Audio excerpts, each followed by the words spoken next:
ಗುಲಾಮಗಿರಿಯ ಸನ್ನಿವೇಶದಲ್ಲಿ ಒಂದು ಕಡೆಯಿಂದ ಇನ್ನೊಂದು ಕಡೆ ಜನರನ್ನು ಈಗ ಆಫ್ರಿಕಾದ ಪಶ್ಚಿಮ ಕರಾವಳಿಯಿಂದ ಹಡಗುಗಳಲ್ಲಿ ಹಾಕಿಕೊಂಡು ಕರ್ಕೊಂಡು ಹೋದರು ಯುರೋಪಿಯನ್. ಎರಡು ಬೇರೆ ಬೇರೆ ಭಾಷೆಗಳು ಬೆರೆತು ಒಂದು ಹೊಸ ಭಾಷೆ ಹುಟ್ಟೋದು, ಅದು ಒಂದು ಕ್ರಿಯೋಲ್ ಆಗುವ ಒಂದು ಪ್ರಕ್ರಿಯೆ. ಭಾಷೆಗಳಲ್ಲೂ ಒಂದು ಹೈರಾರಿಕೆ, ಒಂದು ತಾರತಮ್ಯ ಇದ್ದೇ ಇದೆ ಯಾವಾಗಲೂ. ಈ ಪುಸ್ತಕ ಬರೆಯೋದಕ್ಕಿಂತ ಮುಂಚೆ ಪೆಗಿಮೋಹನ್ ಬೇರೆ ಏನು ಬರೆದಿದ್ರು? ಇದು ಇಂಗ್ಲೀಷ್ನಲ್ಲಿ ಇದರ ಹೆಸರು wanderers Kings merchants the story of India through it's languages ಅಂತ ಇದೆ. ಈ ಥರದ ಟೆಕ್ಸ್ಟ್ಗಳು ಭಾಷಾ ವಿಜ್ಞಾನದ ಲಿಂಗ್ವಿಸ್ಟಿಕ್ಸ್ನ ಆ ಲೋಕದಲ್ಲಿ ನಡೆದಿದ್ದ ಚರ್ಚೆಯನ್ನು ಮುಂದಕ್ಕೆ ತಗೊಂಡು ಬರ್ತಾವ. ಇದು ಮಾನವ ವಲಸೆಯ ಬಗ್ಗೆ, ಯಾರು ಎಲ್ಲಿಂದ ಯಾವಾಗ ಹೊರಟರು, ಎಲ್ಲೆಲ್ಲಿ ಹೋದರು, ಸಾಕಷ್ಟು ಸ್ಪಷ್ಟವಾದ ಒಂದು ಚಿತ್ರಣ ನಮಗೆ ಸಿಕ್ಕಿದೆ. ನಮ್ಮ ಪುರಾವೆಗಳನ್ನು ಮಾತ್ರ ಬಳಸಿಕೊಂಡು ವ್ಯತಿರಿಕ್ತವಾದದನ್ನು ಕೈ ಬಿಡುವಂಥ ಒಂದು ಅಪಾಯ ಇದೆ. ಒಂದು ಪ್ರಶ್ನೆ ನನಗೆ ಬಂದಿತ್ತು, ಈ ಅಲೆಮಾರಿಗಳು ಅಂತದ್ದು ಮಾಡಬಾರ್ದಾಗಿತ್ತು, ವಲಸಿಗರು ಅಂತ ಹೇಳಬೇಕು. ಈಗಂತೂ ಬಹಳಷ್ಟು ಜೆನೆಟಿಕ್ ಪುರಾವೆಗಳಿವೆ. ಇಲ್ಲಿ ನಮ್ಮ ಭಾರತದಲ್ಲೇ ಹೆಣ್ಣು ಮಕ್ಕಳ DNA ಅನಾಲಿಸಿಸ್ ಮಾಡಿದರೆ, ಹೆಣ್ಣು ಮಕ್ಕಳ DNA ಅನಾಲಿಸಿಸ್ ಮಾಡಿದರೆ ಎರಡು ವಿಭಿನ್ನ ರೀತಿಯ ಚಿತ್ರಗಳು ನಮಗೆ ಸಿಗ್ತವೆ. ಝೈಗ್ರೋಸ್ನಿಂದ ಏನು ಕುರಿ ಮುಂದೆ ಅವರು ಬಂದರು ಅಂತ ಏನು ಹೇಳ್ತೀವಿ, ಈಗಾಗಲೇ ನೆಲೆ ನಿಂತವರ ಜೊತೆ ಬೆರೆತು ಒಂದು ಹರಪ್ಪ ನಾಗರಿಕತೆಯನ್ನು ಹುಟ್ಟು ಹಾಕಿದರು ಅಂತ ಹೇಳಲಾಗುತ್ತೆ.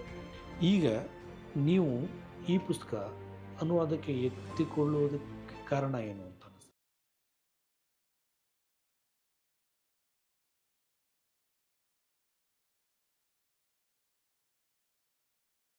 ಸ್ನೇಹಿತರೆ ನಮಸ್ಕಾರ. ಬುಕ್ ಬ್ರಹ್ಮದ ಮುಖಾಮುಖಿ ಮಾತುಕತೆಗೆ ತಮಗೆಲ್ಲ ಆತ್ಮೀಯವಾದ ಸ್ವಾಗತವನ್ನು ಕೋರ್ತೇನೆ. ಇವತ್ತಿನ ಮಾತುಕತೆ ಅತಿಥಿಯಾಗಿ ನಮ್ಮ ಜೊತೆಗಿರುವಂಥವರು ಸಂಕೇತ್ ಪಾಟೀಲ್ ಅವರು. ಸಂಕೇತ್ ಪಾಟೀಲ್ ಅವರು ಬೆಳಗಾವಿ ಜಿಲ್ಲೆಯ ಗೋಕಾಕ್ ತಾಲೂಕಿನ ಬೆಟಗೇರಿಯವರು. ಬೆಂಗಳೂರಿನಲ್ಲಿ ನೆಲೆಸಿರುವ ಇವರು ಕಂಪ್ಯೂಟರ್ ಕ್ಷೇತ್ರದಲ್ಲಿ PhD ಪದವಿ ಪಡೆದು ಸಾಫ್ಟ್ವೇರ್ ಕಂಪನಿ ಕಟ್ಟಿ ಬೆಳೆಸ್ತಾ ಇದ್ದಾರೆ. ಕನ್ನಡ ಸಾಹಿತ್ಯದೊಂದಿಗೆ ವಿಶ್ವ ಸಾಹಿತ್ಯದ ಬಗ್ಗೆಯೂ ಇವರಿಗೆ ವಿಶೇಷ ಒಲವು. ಅಂತೆಯೇ ಅನುವಾದ ಕಲೆ ಇವರಿಗೆ ಆಪ್ತವಾದದ್ದು. ಇದುವರೆಗೆ ಅನೇಕ ಭಾಷೆಗಳ ಬಿಡಿ ಕವಿತೆ, ಕಥೆ, ಲೇಖನಗಳನ್ನು ಅನುವಾದಿಸಿದ್ದಾರೆ. ಸ್ನೇಹಿತರೊಂದಿಗೆ ಅವರು ಕೊನರು ಅನ್ನುವ ಸಾಹಿತ್ಯ ಮತ್ತು ಸಾಂಸ್ಕೃತಿಕ ಆನ್ಲೈನ್ ಪತ್ರಿಕೆ ನಡೆಸ್ತಾ ಇದ್ದಾರೆ. ಪೆಗ್ಗಿಮೋಹನ್ ಅವರ ಅಲೆಮಾರಿಗಳು, ಅರಸರು ಮತ್ತು ವರ್ತಕರು ಅನ್ನೋ ಪುಸ್ತಕವನ್ನು ಅವರು ಕನ್ನಡಕ್ಕೆ ತಂದಿದ್ದಾರೆ.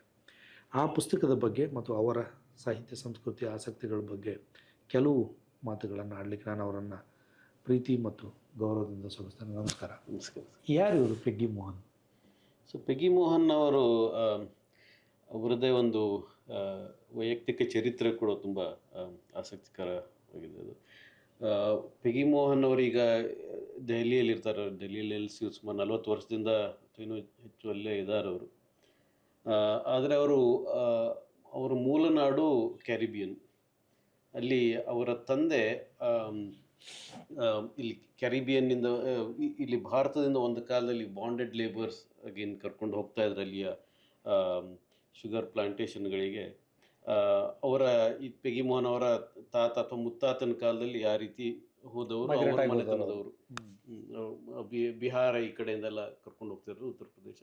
ಅವರ ಮನೆತನದವರು, ಅವರ ತಂದೆ. ಅವರ ತಾಯಿ ಒಬ್ಬ ಕೆನಡಿಯನ್. ಸೊ ಹಾಗಾಗಿ ಅವರು ಅಲ್ಲಿಯೇ ಒಂದು ಆಸಕ್ತಿಕರವಾದ ಒಂದು ಮಿಶ್ರಣದ ಕಥೆ ಇದೆ. ಅದಾದ ಮೇಲೆ ಅವರು ಮನೆಯಲ್ಲಿ ಮಾತಾಡ್ತಿದ್ದದ್ದು ಅವ್ರ ತಂದೆಯ ಕಡೆ ಒಂದು ಕ್ರಿಯೋಲ್ ಅನ್ನುವ ಭಾಷೆ. ಆಮೇಲೆ ಅವರ ತಾಯಿ ಇಂಗ್ಲೀಷ್ ಮತ್ತು ಫ್ರೆಂಚ್ ಮಾತಾಡುವ ಕೆನೇಡಿಯನ್. ಸೊ ಹೀಗಾಗಿ ಒಂದು ರೀತಿಯ ಬಹುಭಾಷಿಕ ಒಂದು ವಾತಾವರಣದಲ್ಲಿ ಬೆಳೆದವರವರು. ಮತ್ತು ಲಿಂಗ್ವಿಸ್ಟಿಕ್ಸನ್ನು ಅಭ್ಯಾಸ ಮಾಡಿ ಮುಂದೆ ಅದರಲ್ಲೂ ವಿಶೇಷವಾಗಿ ಕ್ರಿಯೋಲ್ಗಳ ಬಗ್ಗೆ ಇದನ್ನು ಮಾಡಿ ಆಮೇಲೆ ಭಾರತದ ಭಾಷೆಗಳನ್ನು. ಈ ಕ್ರಿಯೋಲ್ ಅನ್ನೋದನ್ನು ವಿವರಿಸಿ. ಕ್ರಿಯೋಲ್ ಅನ್ನೋದು ಎರಡು. ಈಗ ಕ್ರಿಯೋಲ್ ಅನ್ನೋದು, ಈಗ ನಾನು ಹೇಳಿದ ಕ್ರಿಯೋಲ್ ಅನ್ನೋದು ಕ್ರಿಯೋಲ್ ಭಾಷೆ ಕೂಡ ಹೌದು, ಮತ್ತು ಅದರ ಹೆಸರು ಕೂಡ ಕ್ರಿಯೋಲ್. ಅದು ಒಂದು ವಿಶಿಷ್ಟವಾದ ಬಗೆಯ ಕ್ರಿಯೋಲ್. ಅಂದರೆ ಕ್ರಿಯೋಲ್ ಅನ್ನೋದೇ ಏನಂತಂದರೆ ಒಂದು ರೀತಿಯ ಮಿಶ್ರ ಭಾಷೆ. ಅದನ್ನು ಒಂದು ಮಾದರಿಯಲ್ಲಿ ಇಷ್ಟು ದಿನ ಅದು ಬಹಳ ಕಾಲ ವಿವರಿಸ್ತಾ ಇದ್ದದ್ದು ಹೇಗೆ ಅಂತಂದರೆ, ಮತ್ತು ಇದು ವಿಶೇಷವಾಗಿ ಈ ರೀತಿಯ ಸನ್ನಿವೇಶಗಳಲ್ಲಿ, ಅಂದರೆ ಈ ಗುಲಾಮಗಿರಿಯ ಸನ್ನಿವೇಶದಲ್ಲಿ ಒಂದು ಕಡೆಯಿಂದ ಇನ್ನೊಂದು ಕಡೆ ಜನರನ್ನು ಈಗ ಆಫ್ರಿಕಾದ ಪಶ್ಚಿಮ ಕರಾವಳಿಯಿಂದ ಹಡಗುಗಳಲ್ಲಿ ಹಾಕ್ಕೊಂಡು ಕರ್ಕೊಂಡು ಹೋದರು. ಯುರೋಪಿಯನ್ರು ಕರ್ಕೊಂಡು ಹೋಗಿ ಅಲ್ಲಿ ಕಬ್ಬಿನ ಪ್ಲಾಂಟೇಷನ್ಗಳಲ್ಲಿ ಜೀತದಾಳುಗಳಾಗಿ ಕರ್ಕೊಂಡು ಹೋದರು. ಆಗ ಮತ್ತು ಅವರನ್ನು ಒಮ್ಮಿಂದೊಮ್ಮೆ ಕರ್ಕೊಂಡು ಹೋಗಿದ್ರು ಅಲ್ಲಿಂದ ಬಲವಂತವಾಗಿ. ಅದು ಒಬ್ರಿಗೊಬ್ಬರು ಅಲ್ಲಿ ಸಂವಹನ ಮಾಡದಷ್ಟು ಅಂಥ ಪರಿಸ್ಥಿತಿ. ಯಾಕಂದರೆ ಬೇರೆ ಬೇರೆ ಅವರ ಮೂಲ ಭಾಷೆಗಳು ಬೇರೆ ಬೇರೆ. ಆದಾಗ ಅವರು ಯಾರು ಈ ಯಜಮಾನರು ಯಾರಿದ್ರು, ಇಲ್ಲಿ ಒಡೆಯರು ಯಾರಿದ್ರು, ಅವರ ಭಾಷೆಗಳು, ಅದು ಇಂಗ್ಲೀಷ್ ಇರ್ಬೋದು, ಡಚ್ ಇರ್ಬೋದು, ಫ್ರೆಂಚ್ ಇರಬಹುದು, ಅವು ಕಿವಿಗೆ ಬಿದ್ದ ಪದಗಳನ್ನು ತಮ್ಮ ಮೂಲ ಭಾಷೆಯ ಒಂದು ವ್ಯಾಕರಣದಲ್ಲಿ ಅಥವಾ ಅದರ ಒಂದು ಚೌಕಟ್ಟಿನಲ್ಲಿ ಹಾಕಿಕೊಂಡು ಒಂದು ದಿಢೀರಂತ ತಯಾರಾದ ಪಿಜನ್ಗಳು ಮೊದಲು ತಯಾರಾದದ್ದು. ಇವು ಒಂದು ರೀತಿಯ ಅರೆಬರೆ ಭಾಷೆಗಳು. ಅದರ ಅವರ ಮುಂದಿನ ಜನ್ರೇಷನ್, ಅವ್ರ ಮುಂದಿನ ತಲೆಮಾರಿನವರು, ಅಲ್ಲಿಯೇ ಹುಟ್ಟಿದ ಮಕ್ಕಳಿಗೆ ಒಂದು ಭಾಷೆಯನ್ನು ಗಳಿಸುವ ಒಂದು ಸ್ವಾಭಾವಿಕ ಒಂದು ನುಡಿ ಕಸು ಅಥವಾ ಒಂದು ಸಾಮರ್ಥ್ಯ ಇರ್ತದೆ. ಸೊ ಆ ಮೂಲಕ ಹುಟ್ಟಿದ ಪೂರ್ಣ ಪ್ರಮಾಣದ ಭಾಷೆಗಳು, ಈ ಪಿಜಿನ್ ಆಧಾರಿತ ಪೂರ್ಣ ಪ್ರಮಾಣದ ಭಾಷೆಗಳಿಗೆ ಕ್ರಿಯೋಲ್ ಅಂತ ಅಂತಾರೆ. ಈ ಮಾದರಿಯಲ್ಲಿ ಈಗ ಸ್ವಲ್ಪ ಈ ಪೆಗಿ ಮೋಹನ್ ಅವರು ಹೇಳ್ತಾರೆ, ಬೇರೆಯವರು ಸ್ವಲ್ಪ ಇದೇ ರೀತಿ ಆಗಬೇಕಾಗಿಲ್ಲ ಅನ್ನೋದ್ರೆ ಈ ಪಿಜನ್ ಹಂತ ಇರಲೇಬೇಕಾಗಿಲ್ಲ ಅಂತೆಲ್ಲ ಮುಂದೆ ಅವರು ವಿವರಿಸ್ತಾರೆ. ಆದರೆ ಒಟ್ಟಿನಲ್ಲಿ ಅದು ಆದದ್ದೇನಂತಂದರೆ ಎರಡು ಬೇರೆ ಬೇರೆ ಭಾಷೆಗಳು ಬೆರೆತು ಒಂದು ಹೊಸ ಭಾಷೆ ಹುಟ್ಟೋದು, ಅದು ಒಂದು ಕ್ರಿಯೋಲ್ ಆಗುವ ಒಂದು ಪ್ರಕ್ರಿಯೆ ಅಂತ. ಇಲ್ಲಿ ಪಿಗಿ ಮೋಹನ್ ಬಗ್ಗೆ ನೀವು ಮಾತಾಡ್ತಾ ಅವ್ರ ಭಾಷಾ ವಿಜ್ಞಾನ ಓದಿದ್ರು ಅಂತ ಹೇಳಿದ್ರಲ್ಲ, ಅದ್ರ ಬಗ್ಗೆ ಇನ್ನಷ್ಟು ಅವರ ಅದ್ರ ಮಧ್ಯೆ ನಾನು ಬಾಯಿ ಹಾಕಿದೆ ಅದಕ್ಕೆ. ಇಲ್ಲ, ಅವರು ಭಾಷಾ ವಿಜ್ಞಾನ ಓದುವಾಗ ಇನ್ಫ್ಯಾಕ್ಟ್ ಅವರು ಮೊದಲಿಗೆ ಅಲ್ಲಿ ಕೆರಿಬಿಯನ್ನಲ್ಲಿ ಇದರ ಬಗ್ಗೆ ಅವರು ಭಾಷಾ ವಿಜ್ಞಾನದಲ್ಲಿ ಅಧ್ಯಯನ ಮಾಡುವಾಗ, ಆವಾಗ ಅದು ಸುಮಾರು 70ರ ದಶಕ ಇರಬೇಕು. ಆವಾಗ ಈ ಕ್ರಿಯೋಲ್ಗಳ ಬಗ್ಗೆನೇ ಒಂದು ವಿಶೇಷವಾದ ಆಸಕ್ತಿ ಎಲ್ಲರಲ್ಲಿ ಹುಟ್ಟೋದಕ್ಕೆ ಶುರುವಾಯಿತು. ಹೀಗಾಗಿ ನೀವು ಕ್ರಿಯೋಲ್ಗಳ ಬಗ್ಗೆ ಕೇಳಿದ್ದು ಸರಿಯಾಗೇ ಇತ್ತದು. ಒಂದು ಆಸಕ್ತಿ ಆವಾಗ ಇವ್ರಿಗೆ ಒಮ್ಮಿಂದೊಮ್ಮೆಲೆ ಇದೇನಾದ್ರೆ ಅಲ್ಲಿ ತನಕ ಅವರ ಭಾಷೆಗಳನ್ನ ಹೇಗೆ ನೋಡ್ಲಾಗ್ತಾ ಇತ್ತು ಅಂತಂದರೆ, ಇದೇನಿದೆ ಅರೆಬರೆ ಭಾಷೆ, ಇದು ಸಂಕರ ಅಂತ, ಒಂದು ಸಂಕರ ಅಂತ ಅನ್ನೋದು. ಅರೆಬರೆ ಮತ್ತು ಸಂಕರ ಅನ್ನೋದು ಬೆರಕೆ ಅನ್ನೋದಷ್ಟೇ. ಈಗ ಸಂಕರ ಬೆರಕೆ ಅನ್ನೋದು ಅದು ಯಾವುದೋ ಕಾರಣಕ್ಕೆ ಒಂದು ನೆಗೆಟಿವ್ ರೂಪ ಕನೋಟೇಷನ್ ಪಡ್ಕೊಂಡಿವಿ, ಅದನ್ನು ಆಗಬೇಕಾಗಿಲ್ಲ.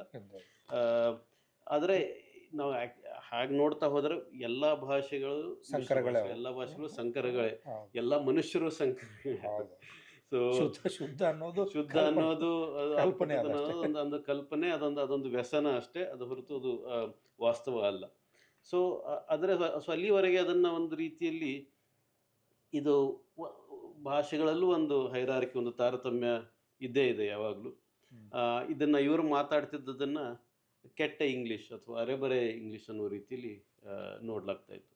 ಆದರೆ ಒಮ್ಮಿಂದೊಮ್ಮೆಲೆ ಅದರ ಮೇಲೆ ಒಂದು ರೀತಿಯ ನೆಲೆ ಬೆಳಕು ಬಿದ್ದು ಎಲ್ಲ ಇದೇನು ಇದರಲ್ಲಿ ಇಲ್ಲೇನೋ ಒಂದು ಇಂಟ್ರೆಸ್ಟಿಂಗ್ ಆದದೊಂದು ಆಸಕ್ತಿಕರವಾದದ್ದು ಏನೋ ನಡೀತಾ ಇದೆ ಅಂತ ನೋಡ್ಬೋದು. ಅದಾದಮೇಲೆ ಇವರು ಅದರ ಬಗ್ಗೆ ಇನ್ನಷ್ಟು ಆಸಕ್ತಿಯಿಂದ ನೋಡ್ತಾ ಹೋದ ಹಾಗೆ ಆಮೇಲೆ ಇವರು ಇದನ್ನು ಕೆರಿಬಿಯನ್ ಭಾಷೆಗಳಲ್ಲಿ ಒಂದು ರೀತಿಯಾದ ಈ ರೀತಿಯ ಮಿಶ್ರಣ ನಡೆದಿದೆ.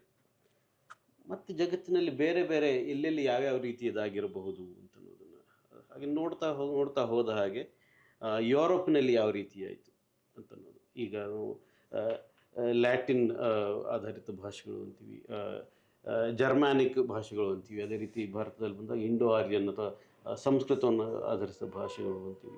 ಇದನ್ನೆಲ್ಲ ನೋಡ್ತಾ ಹೋದಾಗ ಅವರು ಮಾಡಿದ ಒಂದು ಬಹಳ ಮುಖ್ಯ ಕೆಲಸ ಅಂತಂದರೆ ಈ ರೀತಿಯ ನೋಷನ್ಗಳನ್ನೇ ಅವರು ಪ್ರಶ್ನಿಸೋದಕ್ಕೆ ಶುರು ಮಾಡಿದರು. ಅಂದರೆ ಇಲ್ಲಿ ನಾವು ಲ್ಯಾಟಿನ್ ಆಧಾರಿತ, ಜರ್ಮ್ಯಾನಿಕ್, ಸಂಸ್ಕೃತ ಆಧಾರಿತ ಅಂದಾಗ ಪ್ಯಾಟರ್ನೈಸಿಂಗ್ ಮತ್ತು ಒಂದು ವರ್ಗವನ್ನು ನೋಡ್ತಾ ಇದೀವಿ ನಾವು. ಈ ಎರಡು ರೀತಿಯ ಭಾಷೆಗಳು ಮಿಶ್ರಣ ಆಗ್ತಾ ಅಂತ ಹೇಳ್ತಾ ಇದೀವಿ. ಆದರೆ ಅದು ಸಂಸ್ಕೃತ ಆಧಾರಿತ ಅಂತ ಹೇಳ್ತೀವಿ, ಆದರೆ ಅದು ಸಂಸ್ಕೃತ ಅದು ಒಂದು ಅರ್ಧ ಸತ್ಯ ಅಷ್ಟೇ. ಅದು ಅರ್ಧ ಸತ್ಯನೂ ಅಲ್ಲ. ಹಾಗೆ ನೋಡಿದರೆ ಅವರು ವಿವರಿಸೋ ಇದನ್ನು ನೋಡಿದರೆ ನೀವು ಇದು ಯಾಕೆ ಹೀಗೆ ಅಂತನ್ನೋದು. ಸೊ ಅದನ್ನೇ ಅವರು ಆಳವಾಗಿ ಪರಿಶೀಲಿಸ್ತಾ ಹೋದ ಹಾಗೆ ಒಂದು ಸೋಷಿಯಲ್ ಲಿಂಗ್ವಿಸ್ಟಿಕ್ಸ್, ಒಂದು ಸಾಮಾಜಿಕ ಭಾಷಾಶಾಸ್ತ್ರದ ನೆಲೆಯಲ್ಲಿ ಅದನ್ನು ನೋಡೋದಕ್ಕೆ ಹೆಚ್ಚು ಆಳವಾಗಿ ಪರಿಶೀಲಿಸ್ತಾ ಹೋಗ್ತಾರೆ. ಸೊ ಅದು ಬಹಳ ಕುತೂಹಲಕರ ಒಂದು ರಿಸರ್ಚ್ ಮೆಥಡಾಲಜಿಯನ್ನು ಬಳಸಿ ಅವರು ಈ ಪುಸ್ತಕದಲ್ಲೂ ಅದು ಸಾಕಷ್ಟು ಬರುತ್ತೆ. ಏನದು ಕುತೂಹಲಕರ ಮೆಥಡಾಲಜಿ? ಸೊ ಕುತೂಹಲಕರ ಏನು ಅಂತಂದರೆ, ಈಗ ಒಂದು ನಾವು ನನಗನ್ಸೋ ಮಟ್ಟಿಗೆ ಚರಿತ್ರೆಯನ್ನು, ಈ ಭಾಷೆಗಳ ಚರಿತ್ರೆಯೂ ಅದರ ಭಾಗವೇ, ಅದನ್ನು ಚರಿತ್ರೆಯ ಭಾಗವಾದ ಚರಿತ್ರೆಯ ಭಾಗ, ಅದನ್ನು ನಾವು ಸಾಮಾನ್ಯವಾಗಿ ಭಾಳಷ್ಟು ಸಲ ನೋಡೋ ಒಂದು ಕ್ರಮ ಇರ್ತದೆ. ಅದನ್ನು ನಾವು ಅದು ಮೇಲಿನಿಂದ ನೋಡೋ ಕ್ರಮ ಅಂತ ನಾನು ಹೇಳೋದಕ್ಕೆ ಗರುಡಗಮನ. ಗರುಡಗಮನ ಅನ್ಬಹುದು, ಪಕ್ಷಿ ನೋಟ ಅನ್ಬಹುದು. ಮೇಲಿನಿಂದ ನೋಡೋದು, ಈ ಮೇಲಿನಿಂದ ನೋಡೋದು ಅನ್ನೋದನ್ನು ನಾವು ಬೇರೆ ಬೇರೆ 2-3 ನೆಲೆಗಳಲ್ಲಿ ನೋಡಬಹುದು.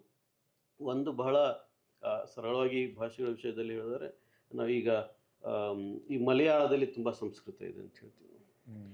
ಮಲಯಾಳ ಸಂಸ್ಕೃತ ಭೂಯಿಷ್ಠವಾಗಿದೆ. ಅಥವಾ ಈ ಸಂಸ್ಕೃತ ಆಧಾರಿತ ಭಾಷೆಗಳು, ಇಂಡೋ ಆರ್ಯನ್ ಆಯಿತು, ರೋಮ್ಯಾನ್ಸ್ ಲ್ಯಾಂಗ್ವೇಜ್, ಲ್ಯಾಟಿನ್ ಲ್ಯಾಂಗ್ವೇಜ್, ಜರ್ಮ್ಯಾನಿಕ್ ಅಂತ ಹೇಳಿದಾಗ, ಅಲ್ಲಿ ನಾವು ಸಾಮಾನ್ಯವಾಗಿ ಈಗ ಒಂದು ಮೇಲಿಂದ ನೋಡಿದ್ರೆ ಅಲ್ಲಿಯ ಪದಭಂಡಾರ ಅಥವಾ ಅದರ ವೊಕ್ಯಾಬ್ಲರಿಯನ್ನು ನೋಡ್ತಾ ಇರ್ತೀವಿ ನಾವು. ಶಬ್ದಗಳನ್ನು ನೋಡ್ತಾ ಇರ್ತೀವಿ. ಆದರೆ ಆ ಶಬ್ದಗಳು ಅವು ಒಂದು ವ್ಯಾಕ್ಯೂಮ್ನಲ್ಲಿ ಇರೋದಿಲ್ಲ. ಅದನ್ನು ಏನೋ ಒಂದು ಹಿಡಿದಿಟ್ಟಿರ್ತದೆ. ಅದು ಆ ನುಡಿಯ ತಳಪದರ ಅಥವಾ ಒಂದು ಸಬ್ಸ್ಟ್ರಾಟಮ್ ಅಂತ ಏನು ಹೇಳ್ತೀವಿ ಅದು. ಸೊ ಒಂದು ಸಬ್ಸ್ಟ್ರಾಟಮ್ ಇದೆ, ಇದು ಮೇಲಿನ ಒಂದು ಸೂಪರ್ಸ್ಟ್ರಾಟಮ್ ಇದೆ. ಆದರೆ ನಮಗೆ ಸಾಮಾನ್ಯವಾಗಿ ನಾವು ಮೇಲಿಂದ ನೋಡುವಾಗ ಇದು ಮಾತ್ರ ಕಾಣಿಸುತ್ತೆ. ಸೊ ಅದು ಒಂದು ರೀತಿಯಲ್ಲಿ ಮೇಲಿಂದ. ಸೊ ಅದನ್ನು ಇವರು ಅಲ್ಲಿ ಅದನ್ನು ಚಾಲೆಂಜ್ ಮಾಡ್ತಾರೆ. ಇನ್ನೊಂದು ರೀತಿಯ ಮೇಲಿನಿಂದ ನೋಡೋದು ಅಂದರೆ, ನಾವು ಭಾಷೆಗಳನ್ನು ಬಹಳಷ್ಟು ಸಲ ಫಿಲಾಲಜಿಸ್ಟ್ ಅಥವಾ ಲಿಂಗ್ವಿಸ್ಟ್, ಇವರು ಭಾಷಾಶಾಸ್ತ್ರಜ್ಞರು ಅಥವಾ ಭಾಷೆಗಳ ಅದರ ಪದಗಳ ಮೂಲಕ ಭಾಷೆನ ಅರ್ಥಕೊಳ್ಳೋದಕ್ಕೆ ನೋಡೋರು ಒಂದು ಗ್ರಂಥ ಪ್ರಮಾಣವನ್ನು ನೋಡ್ತಾರೆ, ಟೆಕ್ಸ್ಟ್ ನೋಡ್ತಾರೆ, ಸ್ಕ್ರಿಪ್ಚರ್ಸ್ ನೋಡ್ತಾರೆ. ಆದರೆ ನಿಜವಾಗಿ ಭಾಷೆ ಉಂಟಾಗುವುದು, ಹೆಚ್ಚೆಚ್ಚು ಭಾಷೆ ಬರೋದು, ಬಳಕೆಗೆ ಬರುವುದು ನಮ್ಮ ಮಾತಿನಲ್ಲಿ, ಆಡು ಮಾತಿನಲ್ಲಿ. ಸೊ ಅದನ್ನು ನಾವು ಆಧಾರವಾಗಿ ತೆಗೆದುಕೊಳ್ಳದೆ ಪುಸ್ತಕದಲ್ಲಿ ಬರೆದದ್ದನ್ನು ತಗೊಂಡಾಗ ಇಲ್ಲಿ ಸಮಸ್ಯೆಗಳಾಗ್ತದೆ. ಯಾಕಂದರೆ ಸೆಕೆಂಡರಿ ಫಾರ್ಮ್ ಆಫ್ ಎಕ್ಸ್ಪ್ರೆಷನ್ ಆಗ್ತದೆ ಅದು. ಸೊ ಅಲ್ಲಿ ಅದರದ್ದು ಒಂದು ಸಮಸ್ಯೆ ಇದೆ. ಇನ್ನೊಂದು ಇದಕ್ಕೆ ಸಂಬಂಧಿಸಿದ ಇನ್ನೊಂದು ಏನಂತಂದರೆ, ಮತ್ತು ಈ ಬರವಣಿಗೆಯಲ್ಲಿ ಬಂದದ್ದು ಎಲ್ಲ ಅದು ಯಾರದು ಅಂತ ನಾವು ನೋಡಿದರೆ, ಯಾರ ಭಾಷೆ ಅದು ಮತ್ತು ಏನು ಬಂದಿರ್ತದೆ, ಅದು ಯಾರ ಸಲುವಾಗಿರ್ತದೆ ಅಂತ ಅನ್ನೋದನ್ನು ನೋಡಿದರೆ, ಸಾಮಾನ್ಯವಾಗಿ ಅಥವಾ ಬಹುತೇಕವಾಗಿ ಇಲ್ಲಿ ಜಗತ್ತಿನ ಎಲ್ಲ ಕಡೆ ಅದು ಮೇಲ್ವರ್ಗದವ್ರದ್ದು ಇರ್ತದೆ. ಮೇಲ್ವರ್ಗದವರು, ಮೇಲಿನ ಜಾತಿಗಳು ಇರ್ಬೋದು, ಅಥವಾ ಸಾಮಾಜಿಕವಾಗಿ ಮೇಲ್ವರ್ಗದ ಇದವರು ಇರ್ಬೋದು, ಎಲೀಟ್ಸ್ ಅಂತ ಯಾವ ವ್ಯಕ್ತಿ. ಸೊ ಅಲ್ಲಿ ನಾವು ಮತ್ತು ಅವರು ಅಲ್ಪಸಂಖ್ಯಾತರು, ಕೆಲವರಷ್ಟೇ ಪ್ರಮಾಣದಲ್ಲಿ ನೋಡಿದರೆ, ಬಟ್ ಅದೇ ಮುಖ್ಯವಾಗಿಬಿಡ್ತದೆ ನಮಗೆ. ಅಲ್ಪಸಂಖ್ಯಾತರಲ್ಲಿ ಮತ್ತು ಬಹುಸಂಖ್ಯಾತರು ಮತ್ತು ಹಂಗೆ. ಹೌದು. ಸೊ ಆದರೆ ಮತ್ತೆ ನಾವೀಗ ಆದರೆ ನಾವು ಆಡು ಮಾತನ್ನು ನೋಡಿದರೆ ಇಲ್ಲಿ ಇನ್ನೊಂದು ಬಹಳ ಹೊಸ ರೀತಿಯ ಹೊಳಹುಗಳು ನಮಗೆ ಭಾಷೆ ಬಗ್ಗೆ ಸಿಗೋದಕ್ಕೆ ಶುರು. ಇನ್ನೊಂದು ನೆಲೆಯಲ್ಲಿ ನೋಡೋದಾದ್ರೆ, ಇದನ್ನೇ ಮುಂದುವರಿಸೋದಾದರೆ, ಬಹಳಷ್ಟು ಸಲ ನಾವು ಈ ಒಂದು ಚರಿತ್ರೆಯನ್ನು ಕಟ್ಟುವಾಗ, ಅದು ನುಡಿಯ ಚರಿತ್ರೆಯೂ ಅದರಲ್ಲಿ ಬರ್ತದೆ. ಈ ಅಧಿಕಾರ ಕೇಂದ್ರದಿಂದ ದೂರ ಯಾರಿರ್ತಾರೆ, ಏನು ಸಬಾಲ್ಟರ್ನ್ ಅಂತ ಏನು ಹೇಳ್ತೀವಿ ನಾವು, ಅಥವಾ ಕೆಳವರ್ಗದವರು, ಆದಿವಾಸಿಗಳು, ಮತ್ತು ಇನ್ನೊಂದು ಮುಖ್ಯವಾದ ಗುಂಪು ಮಹಿಳೆಯರದು, ಹೆಣ್ಮಕ್ಳದು, ಇದನ್ನೆಲ್ಲ ಬಿಟ್ಟಿರ್ತೀವಿ. ಇದನ್ನೆಲ್ಲ ಬಿಟ್ಟು ನಾವು ಅದನ್ನು ನೋಡುವ ಈ ಕ್ರಮ, ಇದು ಮೇಲಿನಿಂದ ನೋಡುವ ಕ್ರಮ. ಆದರೆ ಇಲ್ಲಿ ಇವರು ಏನು ಮಾಡ್ತಾರೆ, ಪಿ ಗಿ ಮೋಹನ್ ಅಂದರೆ, ಇದನ್ನು ಎಲ್ಲ ನೆಲೆಗಳಲ್ಲಿ ನಾನು ಹೇಳಿದ ಇವರು ಒಂದು ರೀತಿ ಕೆಳಗಿನಿಂದ ನೋಡ್ತಾ ಇದ್ದಾರೆ ಅದನ್ನು. ಒಂದು ಅರ್ಥದಲ್ಲಿ ಅದು ನಾವು ಯಾವುದಕ್ಕೆ ಹಿಸ್ಟ್ರಿ ಫ್ರಮ್ ಬಿಲೋ ಅಥವಾ ಸೋಷಿಯಲ್ ಹಿಸ್ಟ್ರಿ ಅಂತ ಏನು ಕರಿತೀವಿ, ಆ ರೀತಿಯ ಒಂದು ಕ್ರಮವನ್ನು ಇವರು ಕೈಗೊಳ್ತಾರೆ. ಆಮೇಲೆ ನಾವು ನುಡಿಗಳಲ್ಲಿ ಸಾಮಾನ್ಯವಾಗಿ ಭಾಷಾಶಾಸ್ತ್ರಜ್ಞರು ಯಾವುದನ್ನು ಇಗ್ನೋರ್ ಮಾಡ್ತಾರೆ ಅಂದರೆ, ಚಿಕ್ಕ ಪುಟ್ಟ ವ್ಯತ್ಯಾಸಗಳಿರ್ತವೆ. ಈಗ ನಾವು ನಮ್ಮ ಕಡೆ ಒಂದು ರೀತಿ, ಒಂದು ಆಡು ನುಡಿ ಬೇರೆ ಇದೆ. ಬೆಳಗಾವಿ, ಗೋಕಾಕದ ಕಡೆ ಅದರಲ್ಲೇ ಮತ್ತೊಂದು ಸ್ವಲ್ಪ ನಮ್ಮ ಊರು ಮತ್ತು ಪಕ್ಕದ ಊರಿನಲ್ಲೇ ಸ್ವಲ್ಪ ವ್ಯತ್ಯಾಸಗಳು ಕಾಣಿಸ್ತವೆ. ಅಲ್ಲಿಂದ ಧಾರವಾಡದ ಕಡೆ ಬಂದರೆ ಅದು ಬೇರೆ, ಆ ಕಡೆ ವಿಜಯಪುರದ ಕಡೆ ಹೋದರೆ ಬೇರೆ ಕಡೆ, ಮತ್ತು ಇನ್ನು ಈ ಕಡೆ ಕೆಳಗಡೆ ಬಂದರೆ ಬೇರೆ ಬೇರೆ. ಇದನ್ನು ಗುರುತಿಸ್ತೀವಿ ನಾವು, ಈ ವ್ಯತ್ಯಾಸಗಳಿವೆ ಅಂತ. ಅದರ ಆ ವ್ಯತ್ಯಾಸಗಳು ಯಾಕೆ ಆಗಿವೆ, ಯಾಕೆ ಆಗಿರಬಹುದು ಅಂತನ್ನೋದು, ಆ ಥರದ್ದು. ಮತ್ತು ಆ ಚಿಕ್ಕ ಪುಟ್ಟ ವ್ಯತ್ಯಾಸಗಳನ್ನು ದನಿಯಲ್ಲಿನ ವ್ಯತ್ಯಾಸಗಳಿರಬಹುದು, ಅಥವಾ ವ್ಯಾಕರಣದಲ್ಲಿನ ವ್ಯತ್ಯಾಸಗಳಿರಬಹುದು, ಮತ್ತು ಒಂದು ಕೆಲವು ವಿಲಕ್ಷಣತೆಗಳಿರ್ತವೆ. ಅದನ್ನು ನಮಗೆ ಸಾಮಾನ್ಯವಾಗಿ ನಾವು ಅದರ ನೇಟಿವ್ ಸ್ಪೀಕರ್ಸ್ ಅವನ್ನು ಗುರುತಿಸೋದಿಲ್ಲ. ಆದರೆ ಅದನ್ನು ನಾವು ಗುರುತಿಸಿ ಅದನ್ನು ನೋಡಿದಾಗ ಯಾಕೆ ಹೀಗಾಯ್ತು, ಇದು ಎಲ್ಲಿಂದ ಬಂದಿರಬಹುದು, ಮೊದಲಿಂದಲೂ ಇದು ಇದೇ ಭಾಷೆದ ಅಥವಾ ಬೇರೆ ಭಾಷೆಯಿಂದ ಬಂತ ಅಂತ ಹೀಗೆ ಹುಡುಕ್ತಾ ಹೋದಾಗ ಅದು ಒಂದು ರೀತಿಯ ಪತ್ತೇದಾರಿ ಕೆಲಸ. ಅದನ್ನು ಹಾಗೆ ಮಾಡ್ತಾ ಹೋದಾಗ ಕೆಲವು ಹೊಳಹುಗಳು ಸಿಗ್ತವೆ. ಮತ್ತು ಇದೆಲ್ಲವೂ ಮಾನವ ವಲಸೆಗಳಿಗೆ ಹೇಗೆ ತಳಕು ಹಾಕೊಂಡಿದೆ ಅಂತನ್ನೋದು, ಅದು ಅದೆಲ್ಲ ಇದರಲ್ಲಿ ಬಹಳ ವಿವರವಾಗಿ ಬರ್ತದೆ. ಈ ಪುಸ್ತಕ ಬರೆಯೋದಕ್ಕಿಂತ ಮುಂಚೆ ಪೆಗಿ ಮೋಹನ್ ಬೇರೆ ಏನು ಬರೆದಿದ್ರು? ಪೆಗಿ ಮೋಹನ್ ಅವರು ಮೊದಲಿಗೆ ಒಂದೆರಡು ಕಾದಂಬರಿಗಳನ್ನು ಬರೆದಿದ್ದರು. 2 ಅಥವಾ 3 ಕಾದಂಬರಿಗಳನ್ನು ಬರೆದಿದ್ದಾರೆ ಅವರು. ಅದೇನು ಅಂಥ ಹೆಚ್ಚಿನ ಮಹತ್ವದ ಬರವಣಿಗೆ ಆಗಿಲ್ಲ ಅಂತ ಅನ್ನಿಸ್ತದೆ ನನಗೆ. ಆದರೆ ಇದನ್ನು ಬರೆದಾಗ ಇದು ಒಂದು ರೀತಿಯಲ್ಲಿ ಅದು ಅವರ ಕಾದಂಬರಿ ಬರೆದದ್ದು ಅಥವಾ ಅವರ ಫಿಕ್ಷನ್ ರೈಟಿಂಗ್ ಬಗ್ಗೆ ಇರೋ ಒಲವು ಇದೆಲ್ಲೋ ಕಾಣಿಸ್ಕೋತದೆ. ಅಂದರೆ ಅವರು ಅದನ್ನು ಕಟ್ಟಿರೋ ರೀತಿಯಲ್ಲಿ, ಒಂದು ರೀತಿಯಲ್ಲಿ ಅವರು ಅದನ್ನು ಇಂಗ್ಲೀಷ್ನಲ್ಲಿ ಇದರ ಹೆಸರು wanderers Kings merchants the story of India through it's languages ಅಂತ ಇದೆ. ಸೊ ಅಲ್ಲಿ ಸ್ಟೋರಿ ಅಂತಂದದ್ದು ಒಂದು ರೀತಿಯಲ್ಲಿ ಸೂಕ್ತವಾಗಿದೆ. ಅಂದರೆ ಅದನ್ನು ಯಾಕಂದರೆ ಅದೊಂದು ಒಂದು ಒಂದು ನ್ಯಾರೇಟಿವ್, ಒಂದು ಕಥನದ ರೀತಿಯಲ್ಲಿ ಅವರು ಕಟ್ಟಿಕೊಡ್ತಾರೆ. ಅಕಾಡೆಮಿಕ್ ಚರಿತ್ರೆ ಅಲ್ಲದೆ ಇದು ಒಂದು ರೀತಿಯ ಕಥನದ ರೀತಿಯಲ್ಲಿ ಕಟ್ಟಿಕೊಡ್ತಾರೆ. ಅಂದರೆ ಅಕಾಡೆಮಿಕ್ ವರ್ಕನ್ನು ಆಧರಿಸಿದ್ದೇ ಇದ್ದರೂ ಅದನ್ನು ಕಟ್ಟಿಕೊಡುವ ರೀತಿ ಆಗಿದೆ. ಹೀಗಾಗಿ ಅದು ಸುಲಭಕ್ಕೆ ದಕ್ಕುತ್ತೆ ಓದೋರಿಗೆ, ಅಂದರೆ ಇದರಲ್ಲಿ ಆಸಕ್ತರಿಗೆ ಓದೋರಿಗೆ ಸುಲಭವಾಗಿ ದಕ್ಕುವ ರೀತಿಯಲ್ಲಿ ಇದೆ. ಅಂದರೆ ಯಾವ ಥಿಯರಿಗಳು, ಭಾಷಾಶಾಸ್ತ್ರದ, ಭಾಷಾ ವಿಜ್ಞಾನದ ಥಿಯರಿಗಳಿದ್ವಲ್ಲ ಅವುಗಳು ಸೀರಿಯಸ್ ಆದ ಒಂದು ಜಾನ್ರಾಗಿ ಉಳ್ಕೊಂಡ್ಬಿಟ್ಟಿದ್ವು. ಅವುಗಳನ್ನು ಈಗ ಹೆಂಗೆ ಪಾಪ್ಯುಲರ್ ಹಿಸ್ಟ್ರಿ ಇರುವಾಗೆ, ಪಾಪ್ಯುಲರ್ ಫಿಕ್ಷನ್ ಇರುವಾಗ ಇದನ್ನು ಜನಪ್ರಿಯಗೊಳಿಸುವ ಉದ್ದೇಶದಿಂದ ಒಂದು ಆಕ್ಸೆಸಿಬಲ್ ಮಾಡೋದು. ಈಗ ಪಾಪ್ಯುಲರ್ ಹಿಸ್ಟರಿ ಅನ್ನೋದನ್ನು ಅದು ಕೂಡ ಒಂದು ನೆಗೆಟಿವ್ ಕಾನೋಟೇಷನ್ ಇದೆ.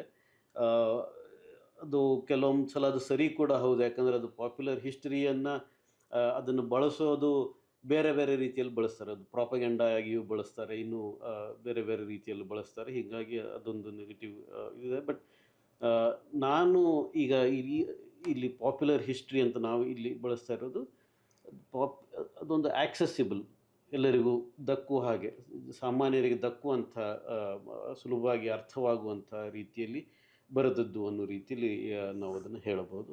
ಸೊ ಆ ರೀತಿಯಲ್ಲಿ ಇದು ಪಾಪ್ಯುಲರ್ ಹಿಸ್ಟ್ರಿಯ ಒಂದು. ಸೊ ನನಗೆ ಒಂದು ಕುತೂಹಲ ಏನಂದರೆ, ಈ ಥರದ ಟೆಕ್ಸ್ಟ್ಗಳು ಭಾಷಾ ವಿಜ್ಞಾನದ ಲಿಂಗ್ವಿಸ್ಟಿಕ್ಸ್ನ ಚರ್ಚೆಯನ್ನು, ಅಂದರೆ ಆ ಲೋಕದಲ್ಲಿ ನಡೆದಿದ್ದ ಚರ್ಚೆಯನ್ನು ಮುಂದಕ್ಕೆ ತೊಗೊಂಡು ಬರ್ತಾವ? ಮುಂದಕ್ಕೆ ಅನ್ನೋದು ಎರಡು ಅರ್ಥದೊಳಗೆ.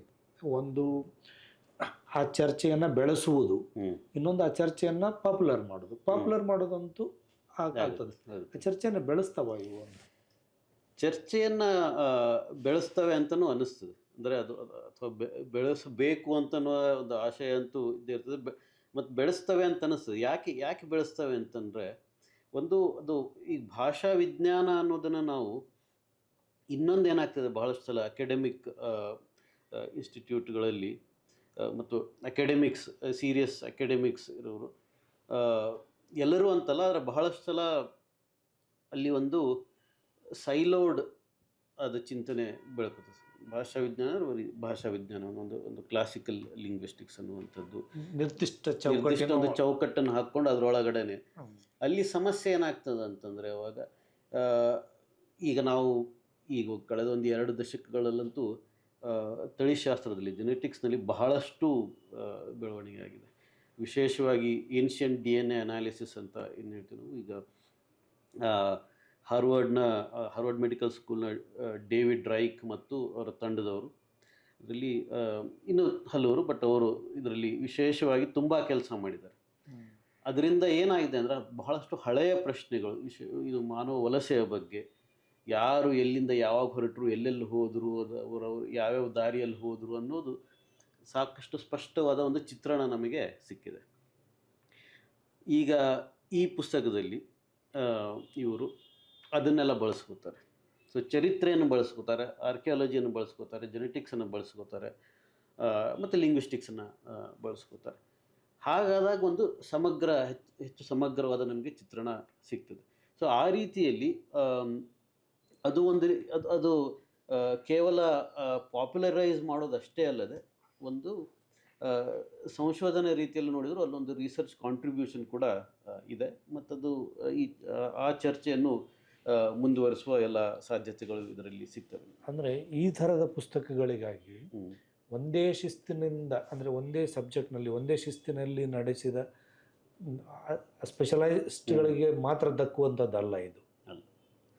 ಹಲವು ಶಿಸ್ತುಗಳಿಂದ ನೆರವು ತಗೊಂಡು ಒಂದು ಹೊಸ ಕಥನವನ್ನು ಕಟ್ಟುವ ಕ್ರಮ ಇದರಲ್ಲಿ. ಹೌದು, ಹಲವು ಶಿಸ್ತುಗಳಿಂದ ನೆರವು ತಗೊಂಡು ಹಲವು ಶಿಸ್ತುಗಳಿಂದ ಒಂದು ಪ್ರತ್ಯಕ್ಷವಾಗಿ ಅಥವಾ ನೇರವಾಗಿ ನೆರವು ತೆಗೆದುಕೊಂಡದ್ದಂತೂ ಇದ್ದೇ ಇದೆ. ಅದು ಜೆನೆಟಿಕ್ಸ್ ಆಗ್ತದೆ. ಇನ್ನೂ ಕೆಲವನ್ನ ಅದು ಪ್ರತ್ಯಕ್ಷವಾಗಿ ಅಲ್ಲದರೂ ನೇರವಾಗಿ ಅಲ್ಲದಿದ್ದರೂ ಒಂದು ಪರೋಕ್ಷವಾಗಿ ಅದಕ್ಕೆ ಪೂರಕವಾಗಿ ಬಳಸ್ಕೊಳ್ಳುವ ಒಂದು ಕ್ರಮವೂ ಇದೆ. ಉದಾಹರಣೆಗೆ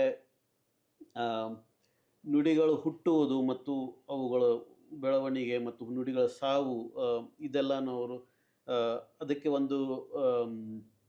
ಅವರು ಅದಕ್ಕೆ ಪೂರಕವಾಗಿ ಎವಲ್ಯೂಷನರಿ ಬಯಾಲಜಿ, ಜೀವವಿಕಾಸಶಾಸ್ತ್ರದ ಇದರಿಂದ ಕೆಲವು ಅನಾಲಜಿಗಳನ್ನು, ಸಾದೃಶ್ಯಗಳನ್ನು ತೆಗೆದುಕೊಂಡು ವಿವರಿಸ್ತಾರೆ.